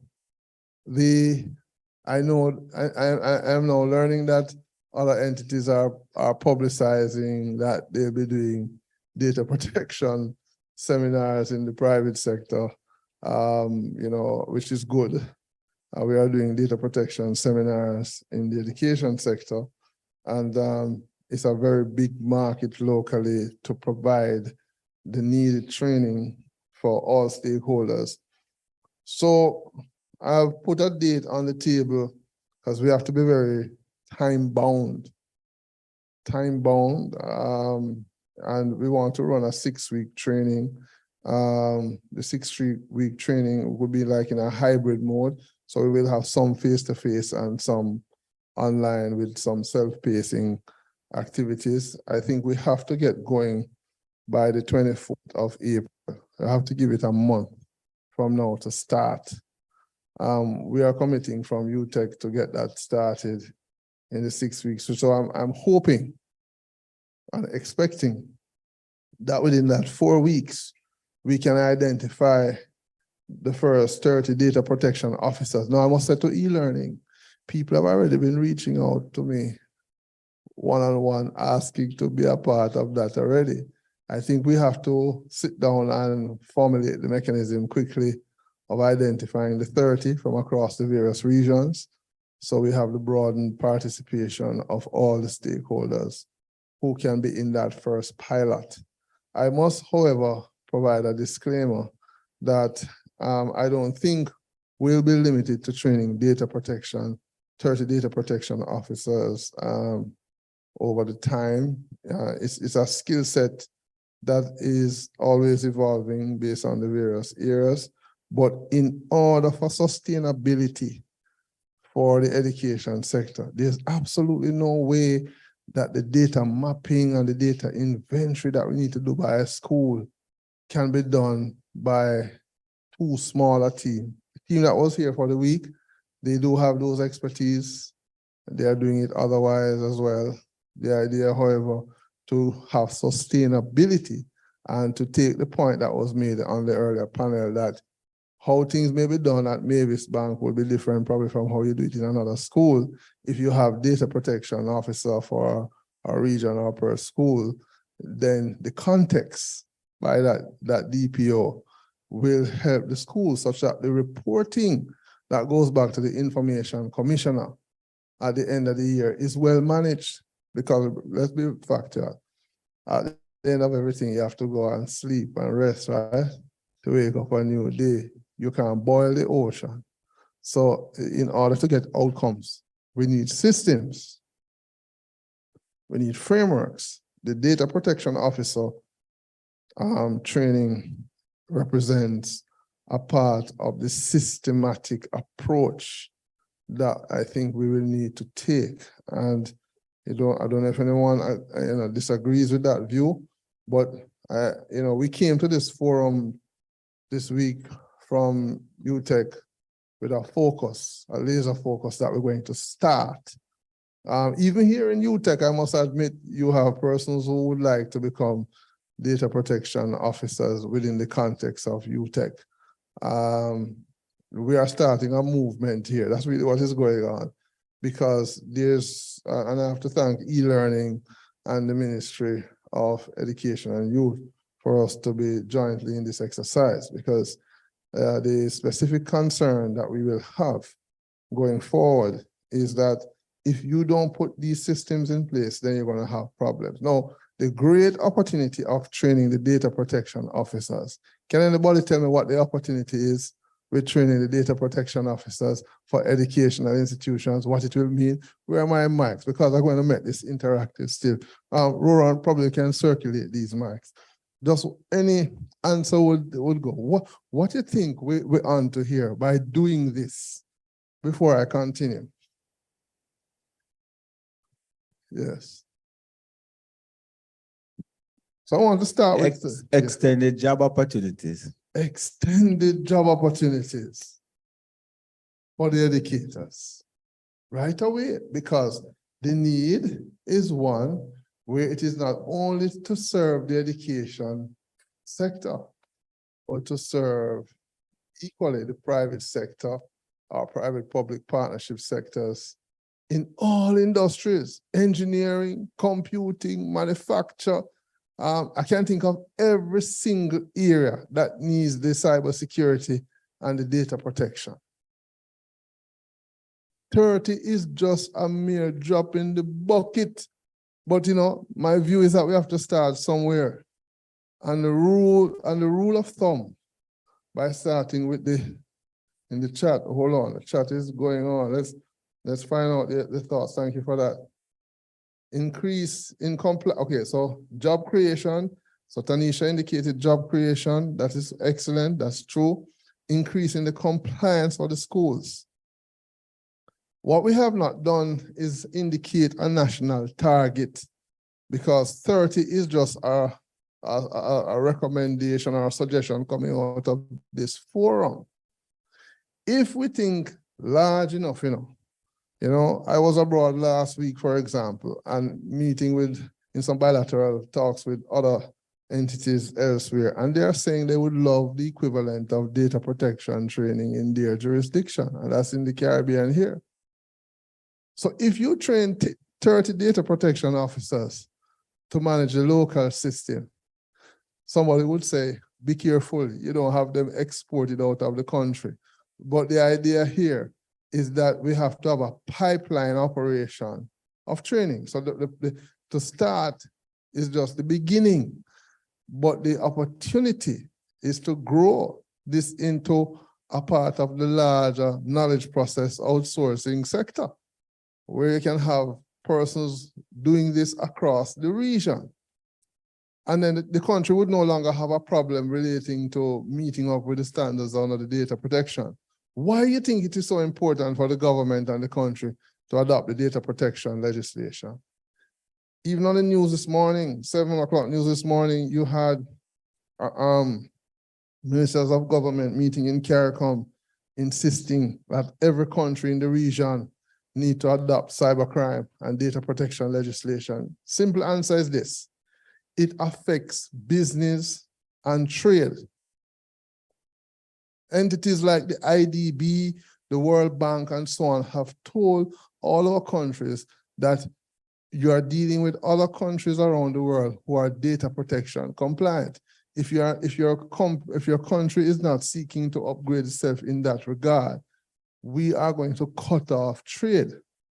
Now, when you cut off trade, what you're cutting off? You're cutting off livelihoods, which is why the government has gazetted this thing. And in gazetting it, it means that it's a way to have compliance to support business opportunities in the medium, short, medium, and long term. So the points here are correct: job creation, increased compliance. The incentives for the educators should then be clear. So we're starting with 30, and then assess that 30 coming out of that 6-week program, to then move on to look at how we expand beyond that as a part of our initiative. Of course, these will have to be supported under the funding model constraints that we defined. So quickly, just to tell you how we plan to be doing it, we'll be meeting with stakeholders. It's not going back to ministry and saying, ministry, give us X amount of money for the data protection officers, right? Ministry might already tell you that they got a certain allocation already for the year, so they don't have any money for that. So the approach has to be that we meet with, those donor agencies who I'm sure are very ready to support the education sector. I don't think they want to make the mistake and say no to the educators, because these very same foundations have their children in schools, right? They're going in the same schools locally. So then we need to have that compliance. Please share the mic with Dawn up the top there as well for me. So I want to emphasize that point. So when you heard Chuck and the team talking about ready, then getting ready to run, readiness has to be starting within 4 weeks' time, the training of the first cohort of data protection officers. How many principals are in this room? Just one? Today? I definitely see where Mavis Bank has to be, yes, and online. Let me see how many principals. Let's see if there are any principals here. I don't see any acknowledging at the moment. Right, but there'll be a formula to select the DPOs that will be going in the pilot. We'll have to do it very shortly. Okay. Nazareth, okay, Nazareth. Okay. Okay. Okay, the principals are all here. So I want to note that we have the principals hearing this declaration. And Michelle, we had done the declaration to be here, was it 4 weeks ago? I think it's 4 weeks ago, We were with Minister Williams, and 4 weeks later we are here, right? February 15th, so just about 4 or 5 weeks, right? And now we're making a declaration to move this forward, to have the first national data protection officers workshop. All right? Yeah, yes, Dawn. Yes, Chair, I just want to remind that one of the things that got some endorsement was the fact that there would be some intervention, maybe on a regional basis for principals and school boards, and that was May. It's not on that, but it should go there as one of the early items. Right, now we should have, repeat that once more for. The one with the principals and school boards. Oh, as it relates to And the, that May was the deadline for that, yes, in order to bring them oh, at the level of decision making policy. and budgeting, yes. etc., to help in the Um, costing of that. Yes, let's make a note on that. So That's- I don't think we should even wait until May. No, we had said end of April, May, but I'm just Yes. saying that. I wonder if we can get a meeting with those persons even online by the first week of April. Right, in order to plan that intervention Yes. so that there is greater clarity Yes. relating policy to the discussion. role of the board and that at the school level. Right. So we can, I think we will start the discussions in early April, to be fair. And then whilst the data protection officers workshop is in progress, we call them back for a May meeting, Okay, an early May meeting. Because what I realized with us, to be frank, people like to see things moving to be in conversations well, it need to be moving in the short space of in a time. very short space of But I time. want to, the comment that I want to make, which has Yes. not come up here, but because you have raised the issue Yes, relating to trade and whether or not the private sector has an interest in this matter. And remember the GDPR, which was mentioned earlier, which is out of Europe. How does it affect schools? It affects schools because any citizen of the European Union whose data is breached anywhere in the world, yes. That's it correct. means that you As an are- institution, as an institution, how you're will in you be you're affected? in violation. So if you have an EU citizen Yes, who is at UTech, who is who is at attending Naval your Bank. school, That's true. whether boarding school or not, and Yes. their data is breached, you are not only accountable in Jamaica, Yes, you're accountable to the European Union. that's correct. And they have had several cases of that where they have imposed multi-million dollars on Microsoft and several others That's who correct. have breached Google, That's who correct. have breached for EU citizens. Yes, And the that's correct. second thing is why it is important to the private sector. This is a competence that graduates must take to the workplace in business Yes, because they must go with the knowledge, understanding right. that if they breach, that is affecting the reputation of the business and could also bring the business to an end, Yes, depending on the imposition of the fine. yes, So therefore, that is a core competence that anybody graduating from high school to the workplace should have, or from a university. yes. So that is, I'm just underscoring it to say, You are correct. public awareness is different in the strategy Yes, from human resource and capacity building. building, right. That's deeper, Deep. that's more curriculum, and we must see it as ingrained going forward. 200% right, which is why the suggestion is to really have that data protection officers provision going, because when the very technical questions come to a school, like a Mavis BAM, a Campion, a Frome High,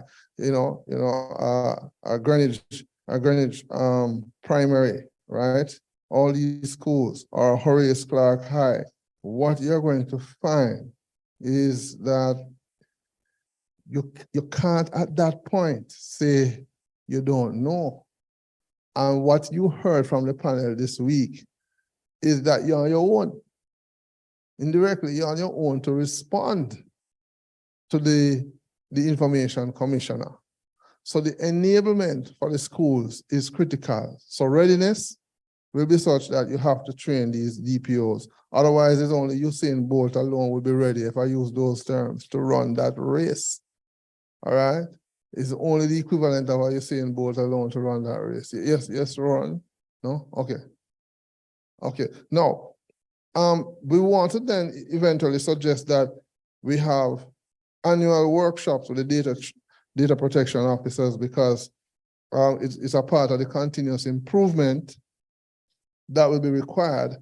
But coming out of the pilot, at the end of the pilot, we will then probably at that point make announcements on how many data protection officers across the educational school system we will need to put in place ongoing, because it will be a pipeline operation as opposed to a one-stop shop training program. And there are certain particular industry certifications that come with this that will be measured. So we want to start that in 4 weeks' time, likely in this very format.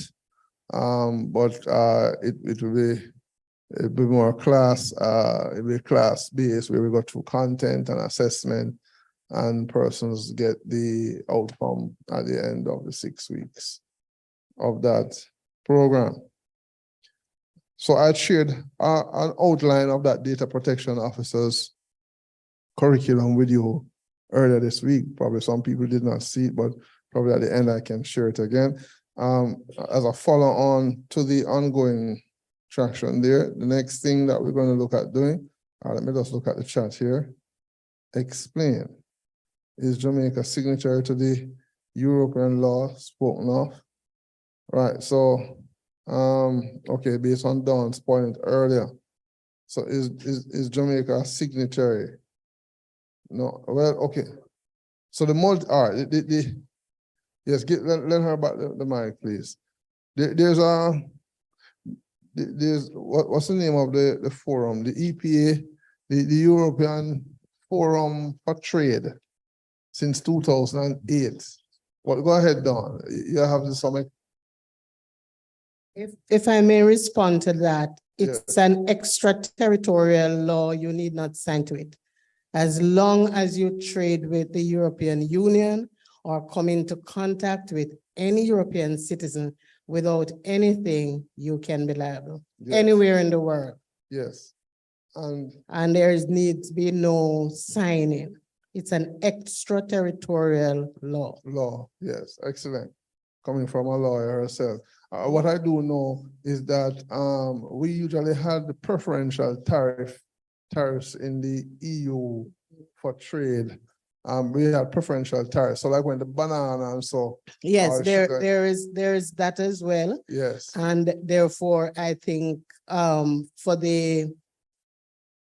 what do they say, for all the colonial countries, then including Africa, that CARIFORUM trade thing that we do have within the region, it's almost that they're waiting impatiently. That's correct. Because they do not want to trade. Because if we were to trade with Europe and there's a breach, it could bring our company to an end because the fine imposition are huge. So therefore, what we're saying is that this imperative, public awareness now at the start, but this is something that must be ingrained in our curriculum. That's correct. For an understanding, because it can bring companies to an end. Yeah, so you think about your sugar production and your rum and your banana trade and so on. These countries that you have to trade with, they are saying, please, we are not going to continue business with you unless you become data protection compliant.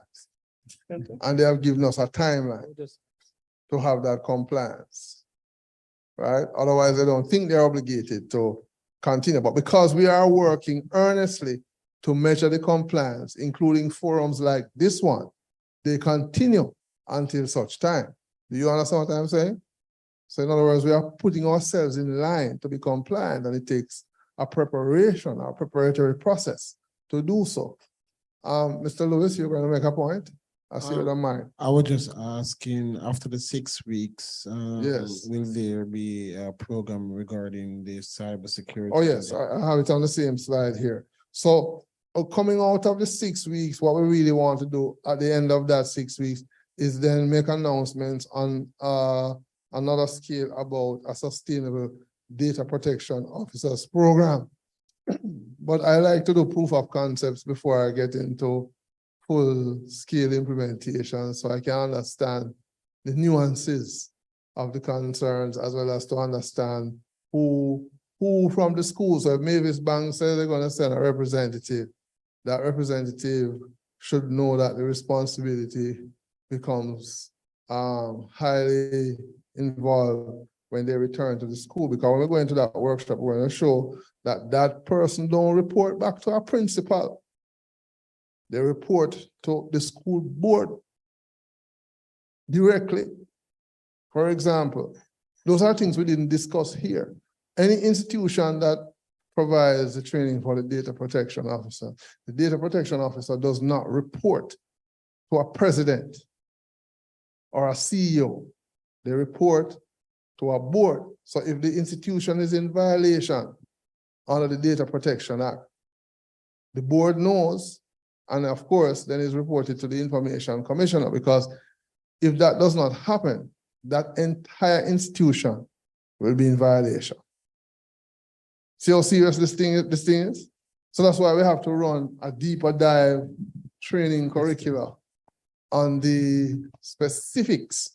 Now, so we're moving from the data protection workshop to a national data protection program. Yes. Question. Yes, Dr. Stewart. There are companies in Jamaica that now have the data protection. Officers, Yeah. 1 and 2. So Because again, this morning I was listening to the news and JP Foods acquired 2 more companies in Europe, one in Holland, a food drink company, and another. They are trading. yes. So what it means, when you say they acquire, who is now the parent company? The one JP Foods. The one in Holland, are they registered in Holland? It is very likely that they must be putting in place a data protection officer. or a team. JP is Jamaican based. Yes, but if they are registered also in the Netherlands, They would have to, in order to and acquire. hence under the EU law, And since the EU law is active now, yes, they have to have it. so it's incumbent on them to put it in themselves. That's correct. So for example, Oh, yo, sorry. yes. Not used So to the this. question is, JP Foods, right? These guys are into banana and thing, right? That's the Yeah, company. and the juice, yeah. And juices, right? They have to register because the enforcement in the EU, is under the General Data Protection. So who would have done the data protection for them, train their people, Okay, in the EU, Mhm. in the EU from 1998, as I will start the course now. From 1998, you had the data protection law. It started from even as early as 1990. So the EU is almost or easily 30 years ahead of us. The Okay. law has been in place. Now, since 2018, the EU say anybody with trading with outside of the EU, we are going to enforce that as a part of the trading under the General Data Protection Regulations, GDPR. That's the enforcement in the EU. We're going to charge you the equivalent of £1,200 for every transactional breach. That means when Cambridge Analytica and Facebook, when they were collecting people's data, Facebook was collecting people's data without telling the public that they were doing so in the EU.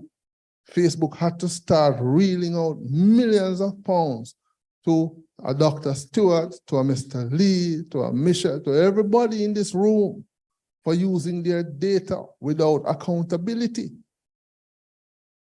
So therefore, the data protection officer is there to ensure that those privacy assessments are in place and that the organization don't breach, because the Information Commissioner's Office in the EU, which is a whole spawn of them, are monitoring the web and monitoring the business communities to establish if there are such breaches. And they can come into your organization at any time to do courtesy checks to determine if you are compliant. We are now going to be subjected to that. And I'll give you an example. One organization, Jamaica National, they have branches in the UK. What do you think they had to do? Put in place a data protection officer immediately after the provision. Have to train up somebody because they have establishments in the UK. VM is also in the process of doing that now. They haven't finished, but I know other entities who are all trading with entities outside of Jamaica under Within that the EU, UK, right? in that umbrella. If you Because- take, Sorry, Prof. yes, Because there are companies right now as we speak that export ackee to Europe. I mean, in the EU, England is part of the EU, correct? yes. Right, and they're Well, no, exporting not ackee. anymore, not anymore. Well, yeah, well, they dropped out, yeah, Brexit. Brexit. but the act is still go farther than Yeah, England. yeah. Right. So we are saying now that they do have data protection officers. They should. So EJAM have any audit of who in the companies in Jamaica who has data protection for EU trading, for instance? No, we don't. And you don't think you should have? Right. So you can use it as a guide to, every little young entrepreneur in Jamaica wants to trade big, Right. So the sensitization is necessary, not only for educators, but for the entire public-private sector. This thing is huge, It's a whole ecosystem it affects, We are only here dealing with the educators right now. It is huge. The way it is up because every company who is registered and doing business need to understand that they will need to register their business through the Office of the Information Commissioner on or before December 1. Correct. On or before, yes, man. On or before December 1. It's just like what you're doing, filing for taxes and all, filing for your integrity declarations right now and so on. You get until December 1 to file. So even the schools that you're all in, if the principals don't file, it's a problem. Yeah, so the awareness that we're bringing So- about, it's starting with the educators. I understand that, as Prof said, it's for the entire country and for the private sector companies in particular. But, we're focusing on education, and we know that it's going to cause others to respond, those who Yes. haven't started as yet. Yes. So there's going to be a lot of activities between now and then December. Yes. So the sustainability after the 6-week program as a strategy is to have a national data protection officers training program. What that will look like after 6 weeks, we'll have to revisit because we're building it as a strawman model up and to ensure that we have the right participants who are in this program. And we will, have the certificates of assessment and release those persons to start working in the school. Because what I'm finding is that if you have a few panel of experts here who understand what this thing is all about, but you on the other side listening to them and say, wait, man talking about risk registers and mapping inventory or register. Like, what are they really saying?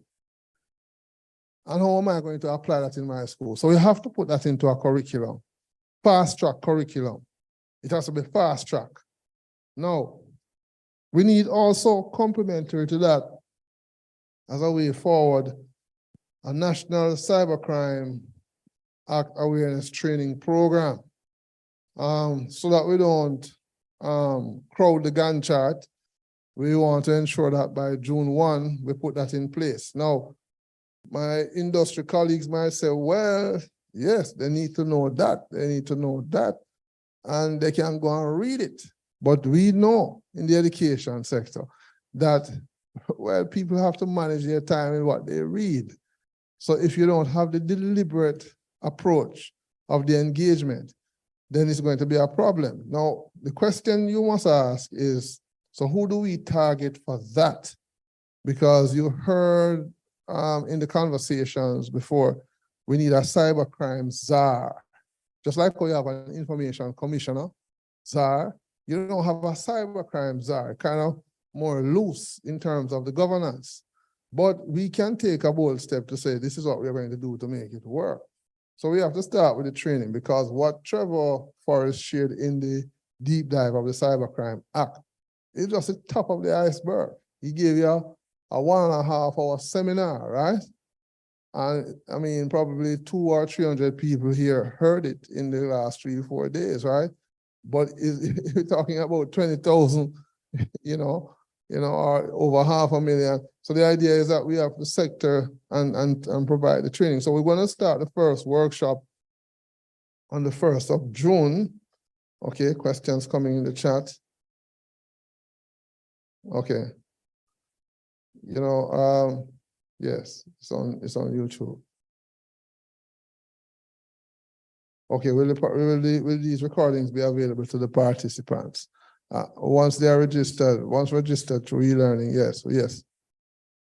And the YouTube, right, there's a YouTube link that I have running, so the YouTube was just shared, right? Yes, yes, that's correct.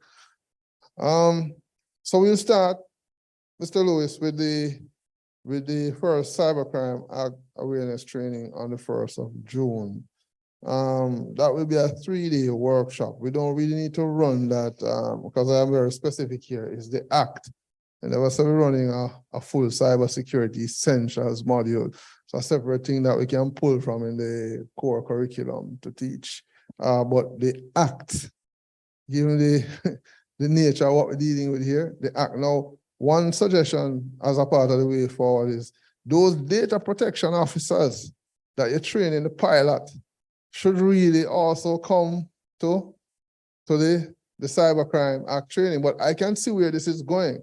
There'll be a crescendo of the need on understanding all of these things as the timeline to December 1 become imminent. Think about the road traffic situation and taximen asking for amnesties, and then you see tax office getting crowded and everybody.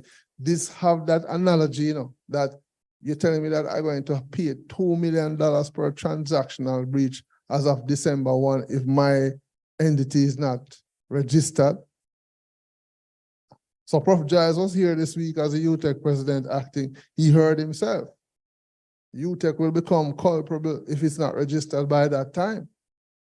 All institutions will become culpable. And it's $2 million per transaction. Hold on, so it moved from the president down to every other staff member in terms of the breach. So think about the school. The amount of money we would be asking for amnesty from now until God come in this business, just to give it anecdotally, right? So we have to avoid that, which is why we are here for 4 days so far. But Chair, on that thought that you have brought up, with the analogy with the taxi situation and the court system, we might be saying 8 months to the first, but think about it. Is every organization and the thousands of them going to register on the last day? They must be going to ask for amnesty. It's on the last day, that's impossible. Yes. So really, one should actually be targeting, whether on a layered basis, registration from September onwards, because everybody cannot wait until the last day. Yes. Private sector, school system, 1,000 schools or more. So we're starting right now. It is not 8 months, really. Yes. It's actually less. It's definitely in real terms. In real terms. So whilst I'm starting that program on the 24th, it is very likely that very shortly after that, we will announce a full national program, right, that the university will be spearheading. And I'm not going to be hurting any private sector colleagues here because the market is big enough where the training needs to happen, but the skills are resident here and with these teams. Go ahead, Prof. Does eJAM e-learning knows the price to register, and where do you register? Oh, you're talking about for the Information Commissioner's office? Okay, so there's a bit of preparatory material that comes with the registration. Let me tell you what is happening in sync here. The Information Commissioner's office was just recently launched. It was launched as of December 1, I think, last year. Ms. Barkley is the new Information Commissioner. When I saw it in the newspaper, December 1, I met her in February for the first with e-learning and the Ministry of Education. She is supposed to come to the institutions to provide some awareness and the documentation. You see, what is happening, Dr. Stewart, is that we're running a race against time to be compliant with the law. So the Information Commissioner's Office just got staffing. I think they have 2-3 members of staff. You have a law enforcement deputy that when they start monitoring, if they come to your institution, but I think the issue, I don't think there is cost to register, but there's a penalty if you don't. There was no explicitness indicating that there's a cost to register before the time, but there's a penalty if you don't, which is the $2 million in breach minimum that I see coming. This is separate from the Cybercrime Act, which comes with about some $4 or $5 million penalty prices, but that is not based on registering. That's just based on breaches. So the money adds up very fast.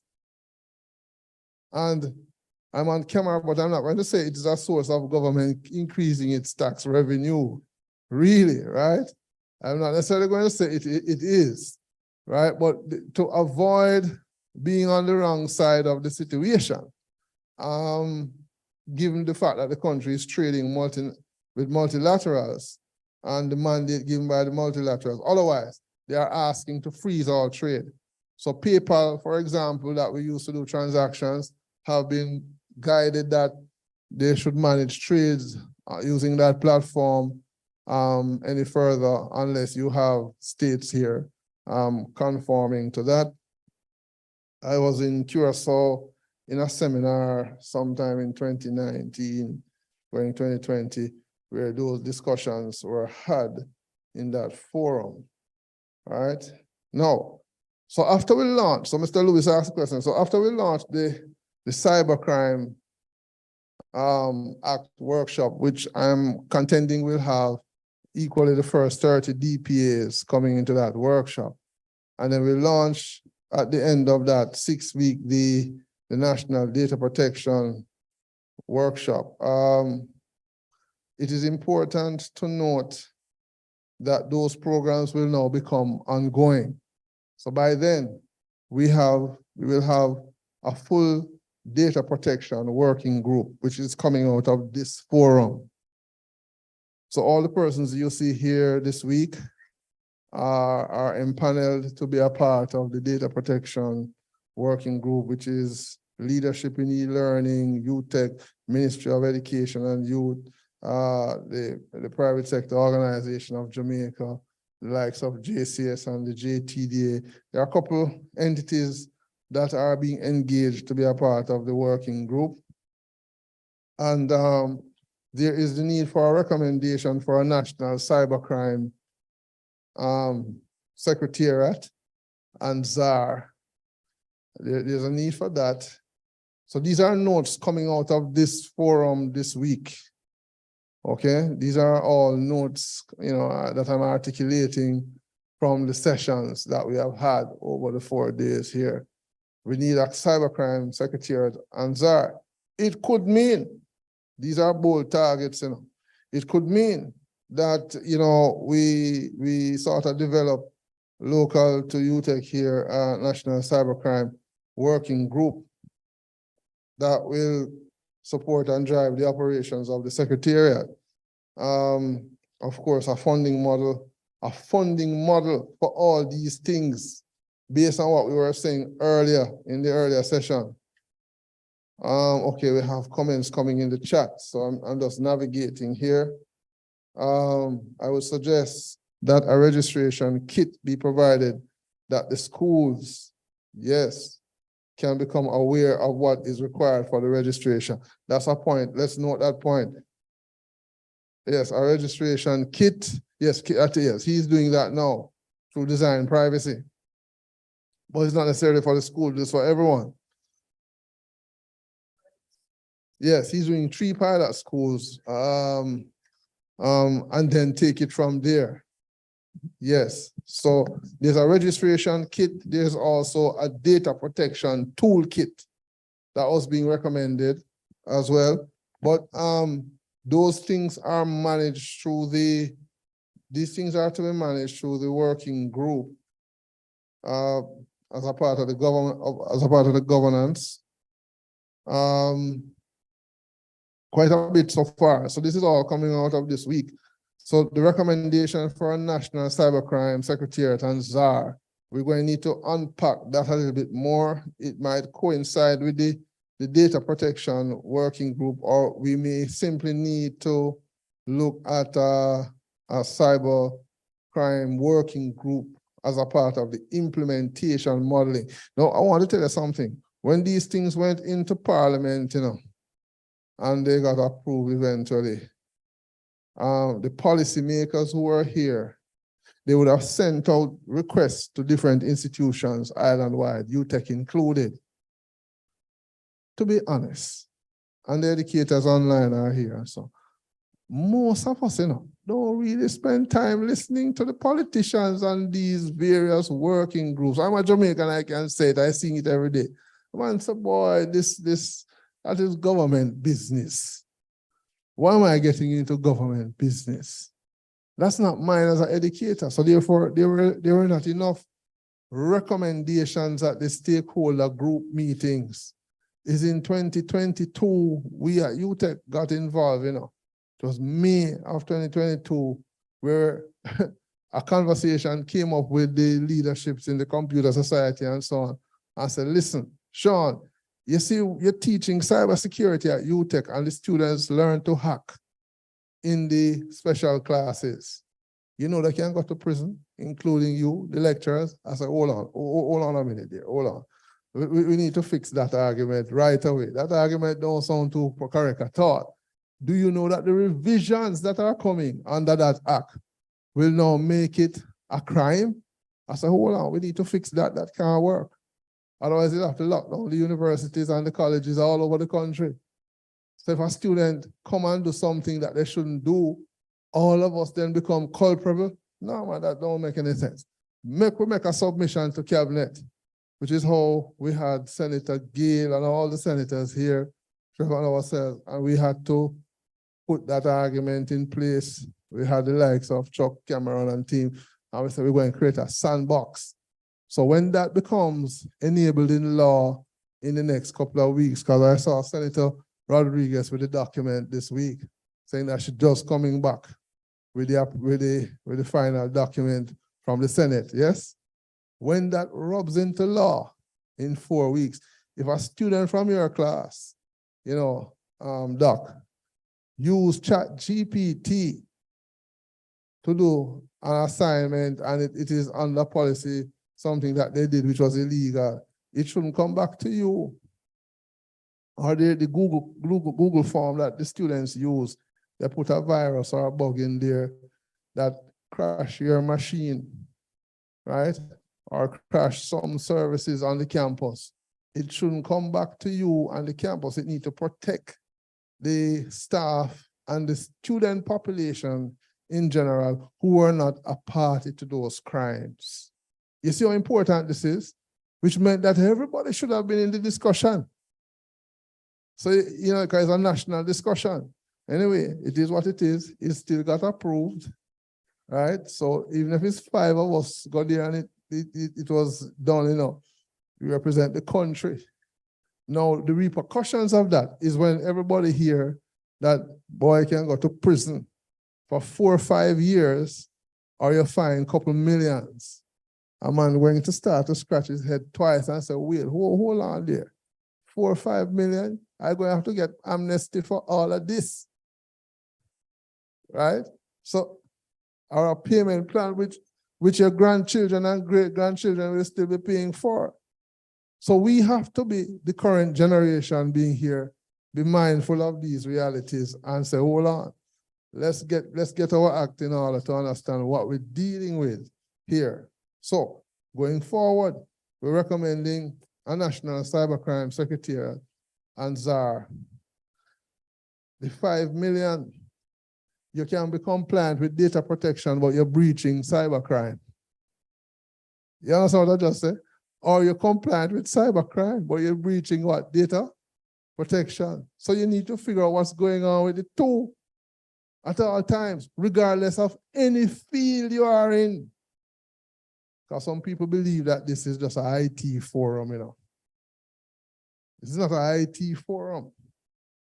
is a forum that affects every sector. It's just that we're talking to educators today, and educators impact what? Every sector.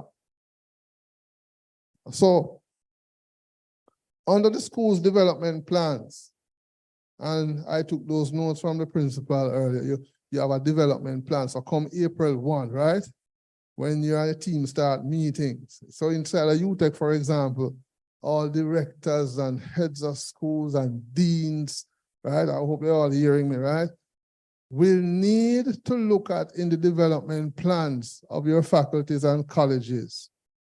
What are the line items for the spend to support your budgets relating to the cybersecurity provision? If you have a single point of failure on the network, like you have the ATM machines being hacked regularly, right? By the banks, the bank ATMs are being hacked. If a school network gets hacked and the entire learning management system databases are compromised, do you still have a school up in Mavis Bank? Or UTech, or UE, or NCU, UCC, all of us in this business? You no longer have a school because you can't restore the entire records of the students, both present and historically. Everybody have to go home. That's a serious thing. Knock board, it don't happen. I don't hear it happen yet. And I keep knocking. In Jamaican parlance, we say knock board, right? You know what I mean, right? No, in Jamaican parlance, it's knocking board. What this forum is about is what kind of critical infrastructure protection we're going to have to put in place. So when we put the school administrators meet, they need to be very serious about the spend. And we will be inviting these administrators from the various schools across the country to be a part of the discussions in that National Data Protection Working Group, which is what Dawn was speaking to earlier as a part of the policy argument. I didn't put a time here because it is important even right now, but it really needs to start from the first week of April. We are almost at the end of March, a couple of days to work with e-learning in particular to see how we can get access through them and the Ministry of Education and Youth to support these outcomes.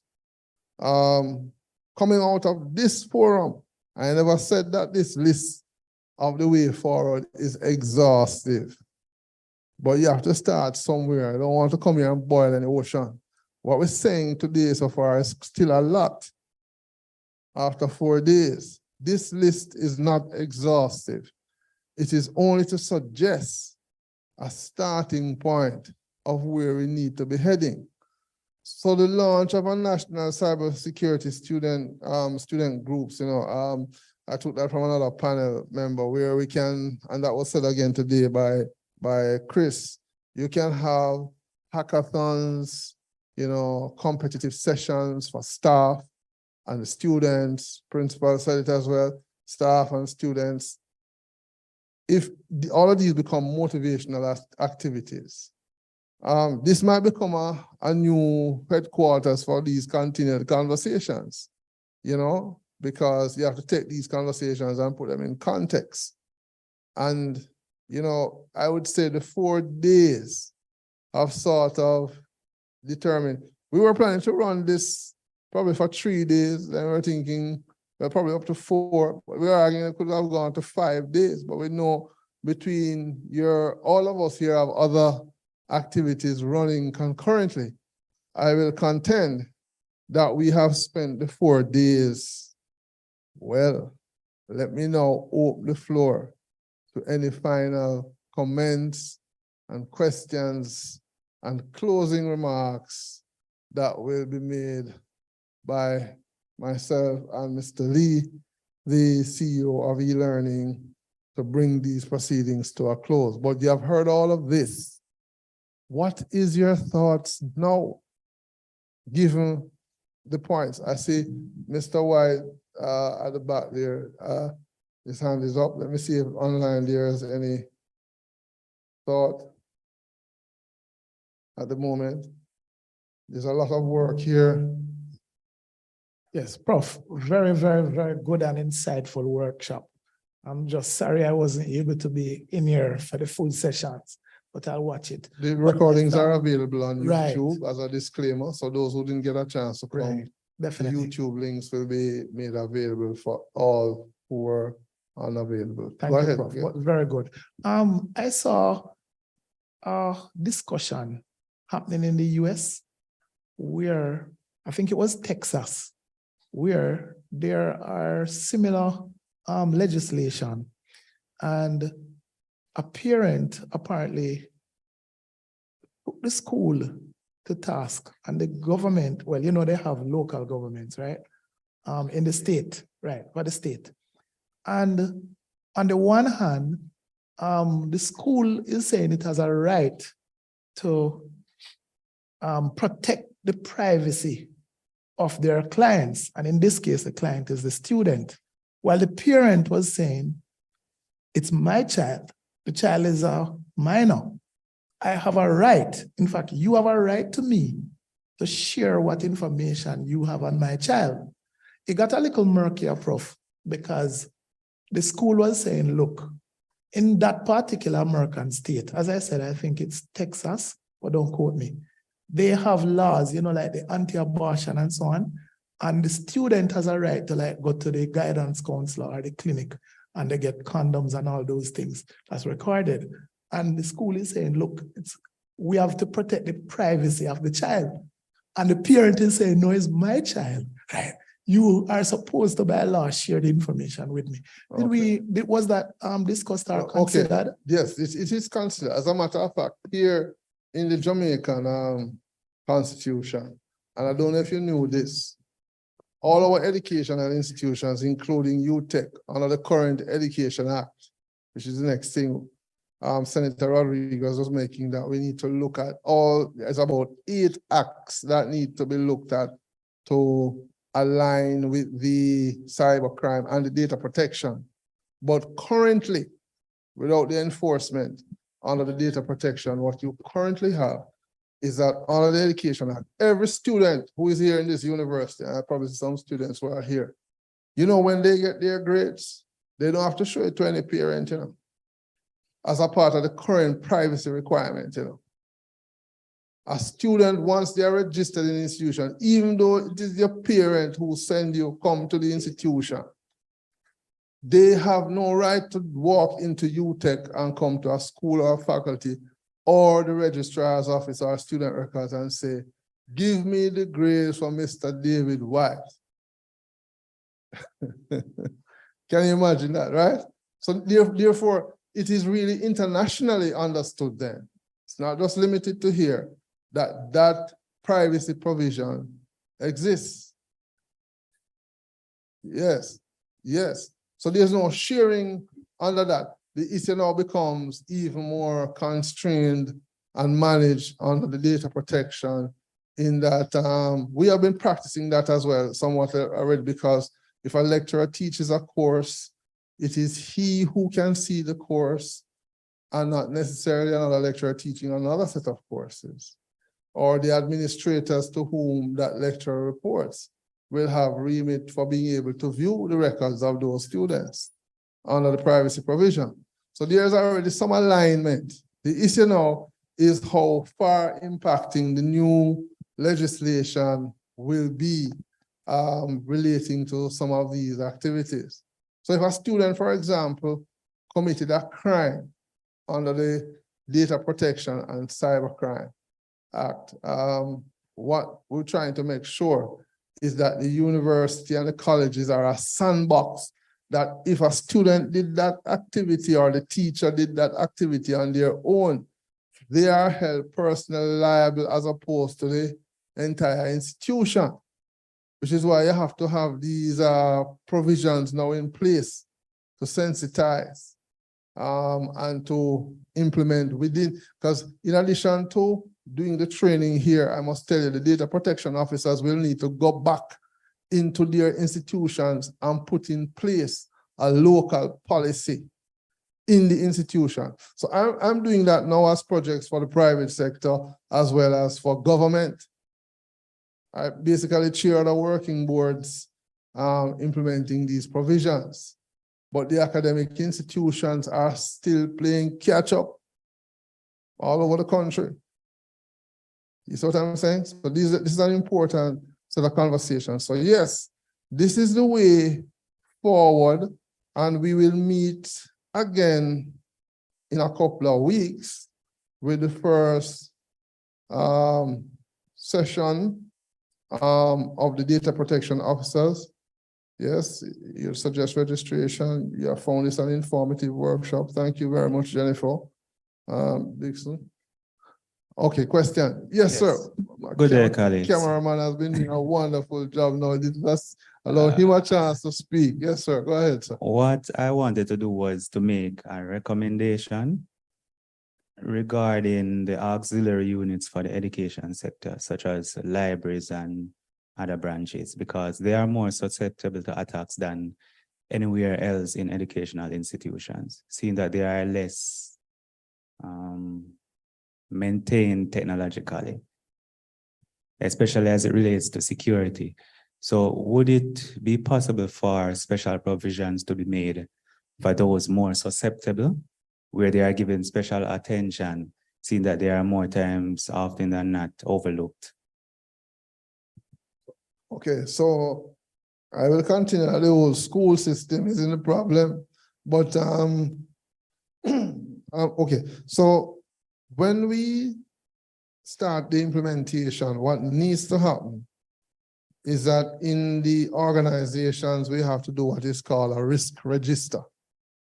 And that risk register identifies all the areas with the priorities, including the library. Now, the library, I'll agree, is a high priority area where there's a large compendium of data that you are storing for these sessions we're keeping right now. If you had a single point of failure outside of, let's just say I had a backup for what I'm doing here, then all that data would be lost if it was compromised. True? So he has a very valid point. I will contend that it will be deliberate and intentional that as a part of the data protection policy that the university has to adopt, as it is right now, that the library will have high priority attention and a complete risk register be created and maintained. The library will also have to be a stakeholder, not just limited to UTEP, but in all schools, right? Yes, have to be in the conversation. Pertaining to that, what happened was that most university libraries store almost the largest, if not the largest, majority of the data and records for the university. For example, at UTEC here, we store information and data for basically all departments straight up to the council. So if we were to have a data breach, then No, boy, probably have to take you off camera right now.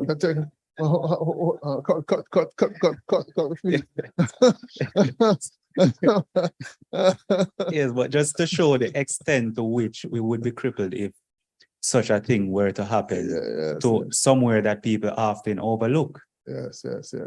So therefore, you have to have sustainable backups of the data, right? Of course, the UTEC situation would have backups available. Notwithstanding, the point is very valid that if you have a breach, then you literally put the organization at risk in terms of its own productivity.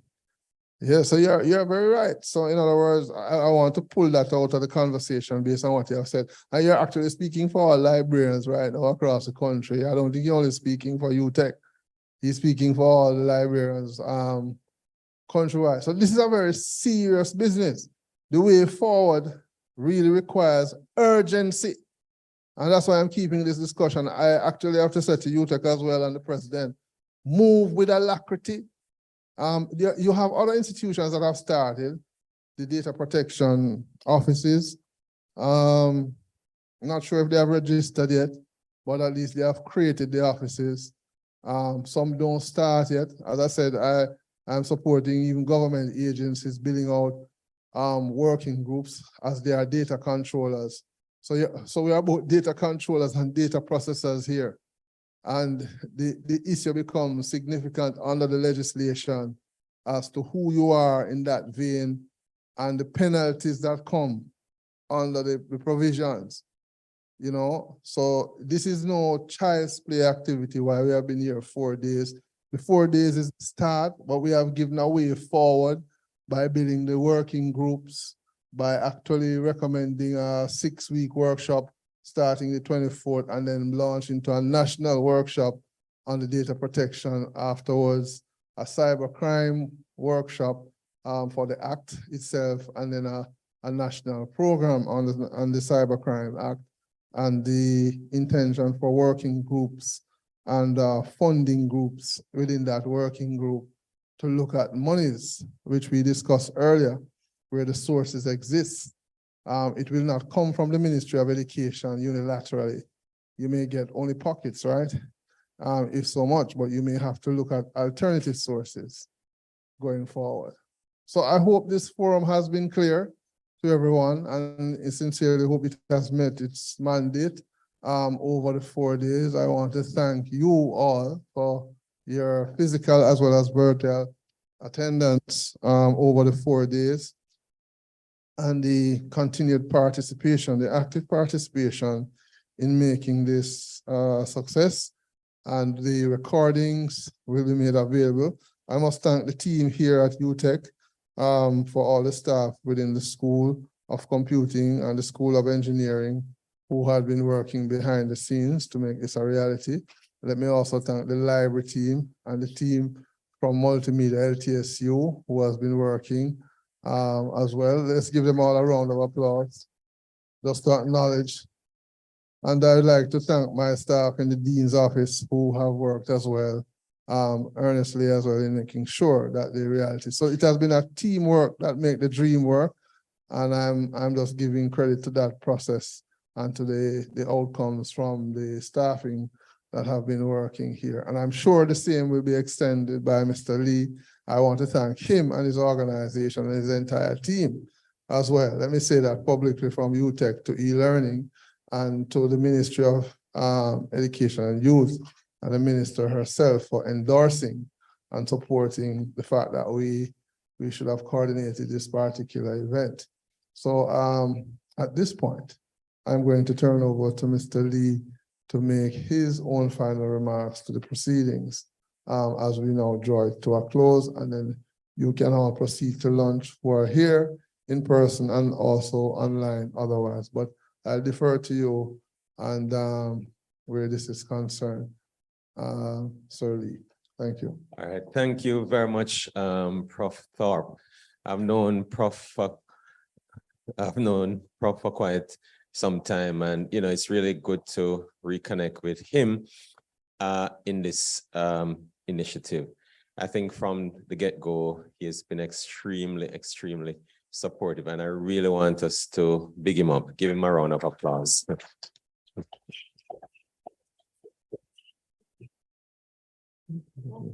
It's a really good indication of how, when we collaborate, how much we can get out of collaboration.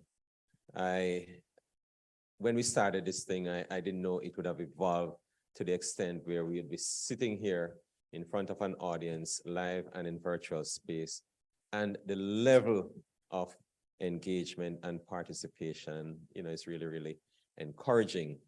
And I think a lot of people can learn from this, that when you collaborate, when you engage, you're going to get better results. You're going to get the best results possible. I want to thank you for your participation, for your input. I think that so much has been captured, and I'm really encouraged by your suggestions.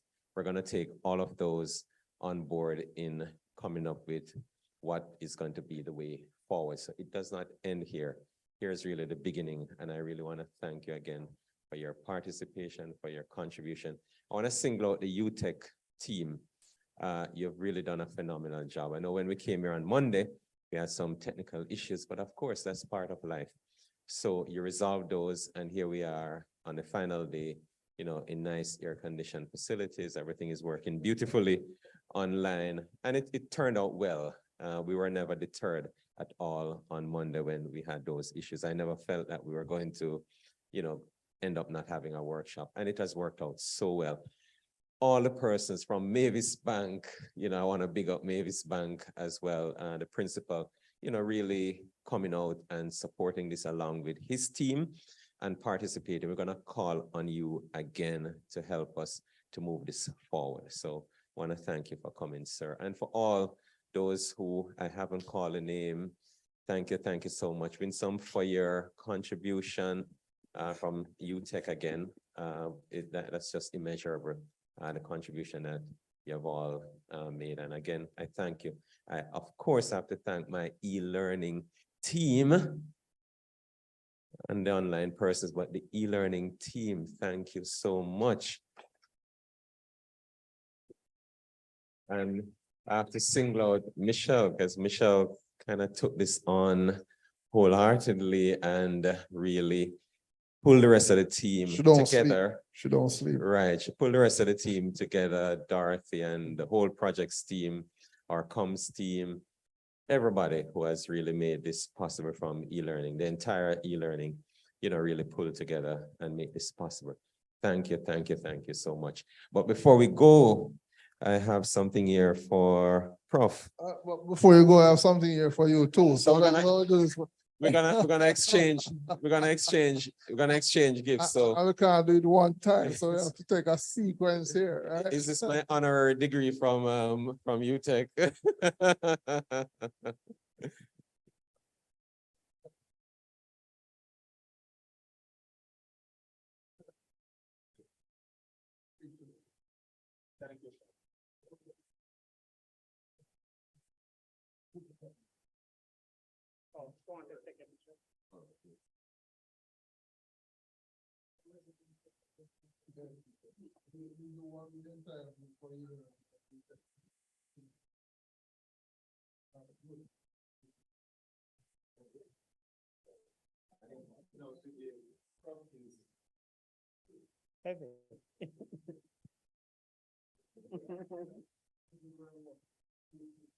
I think they want to take on that side.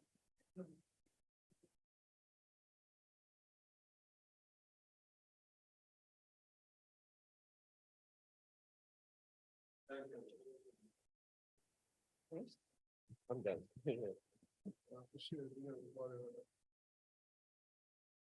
Just as a grouping, and everybody who is here, please let us take a group picture all together, can we? Everybody. Yes, that would be so nice if we can all, for the record.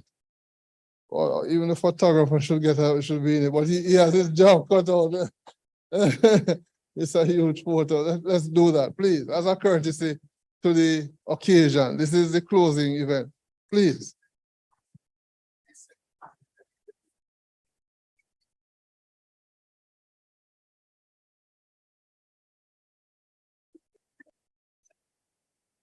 Yeah, hold one of these pictures. I think you need to put the ladies in the middle, gentlemen.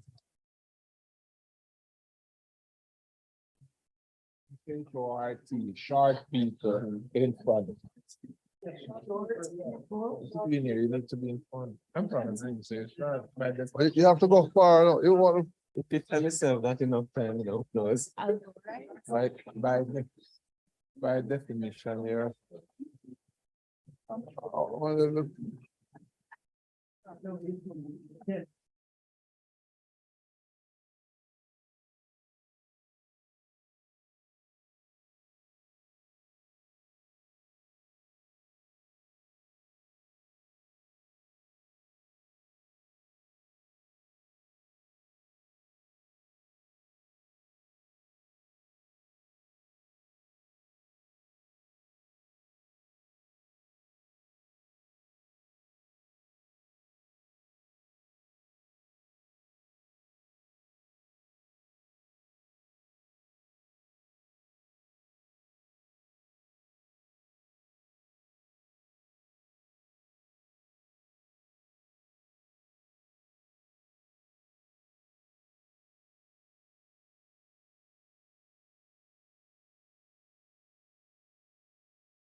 Okay, so everyone online, wonderful, wonderful. We are now at the end.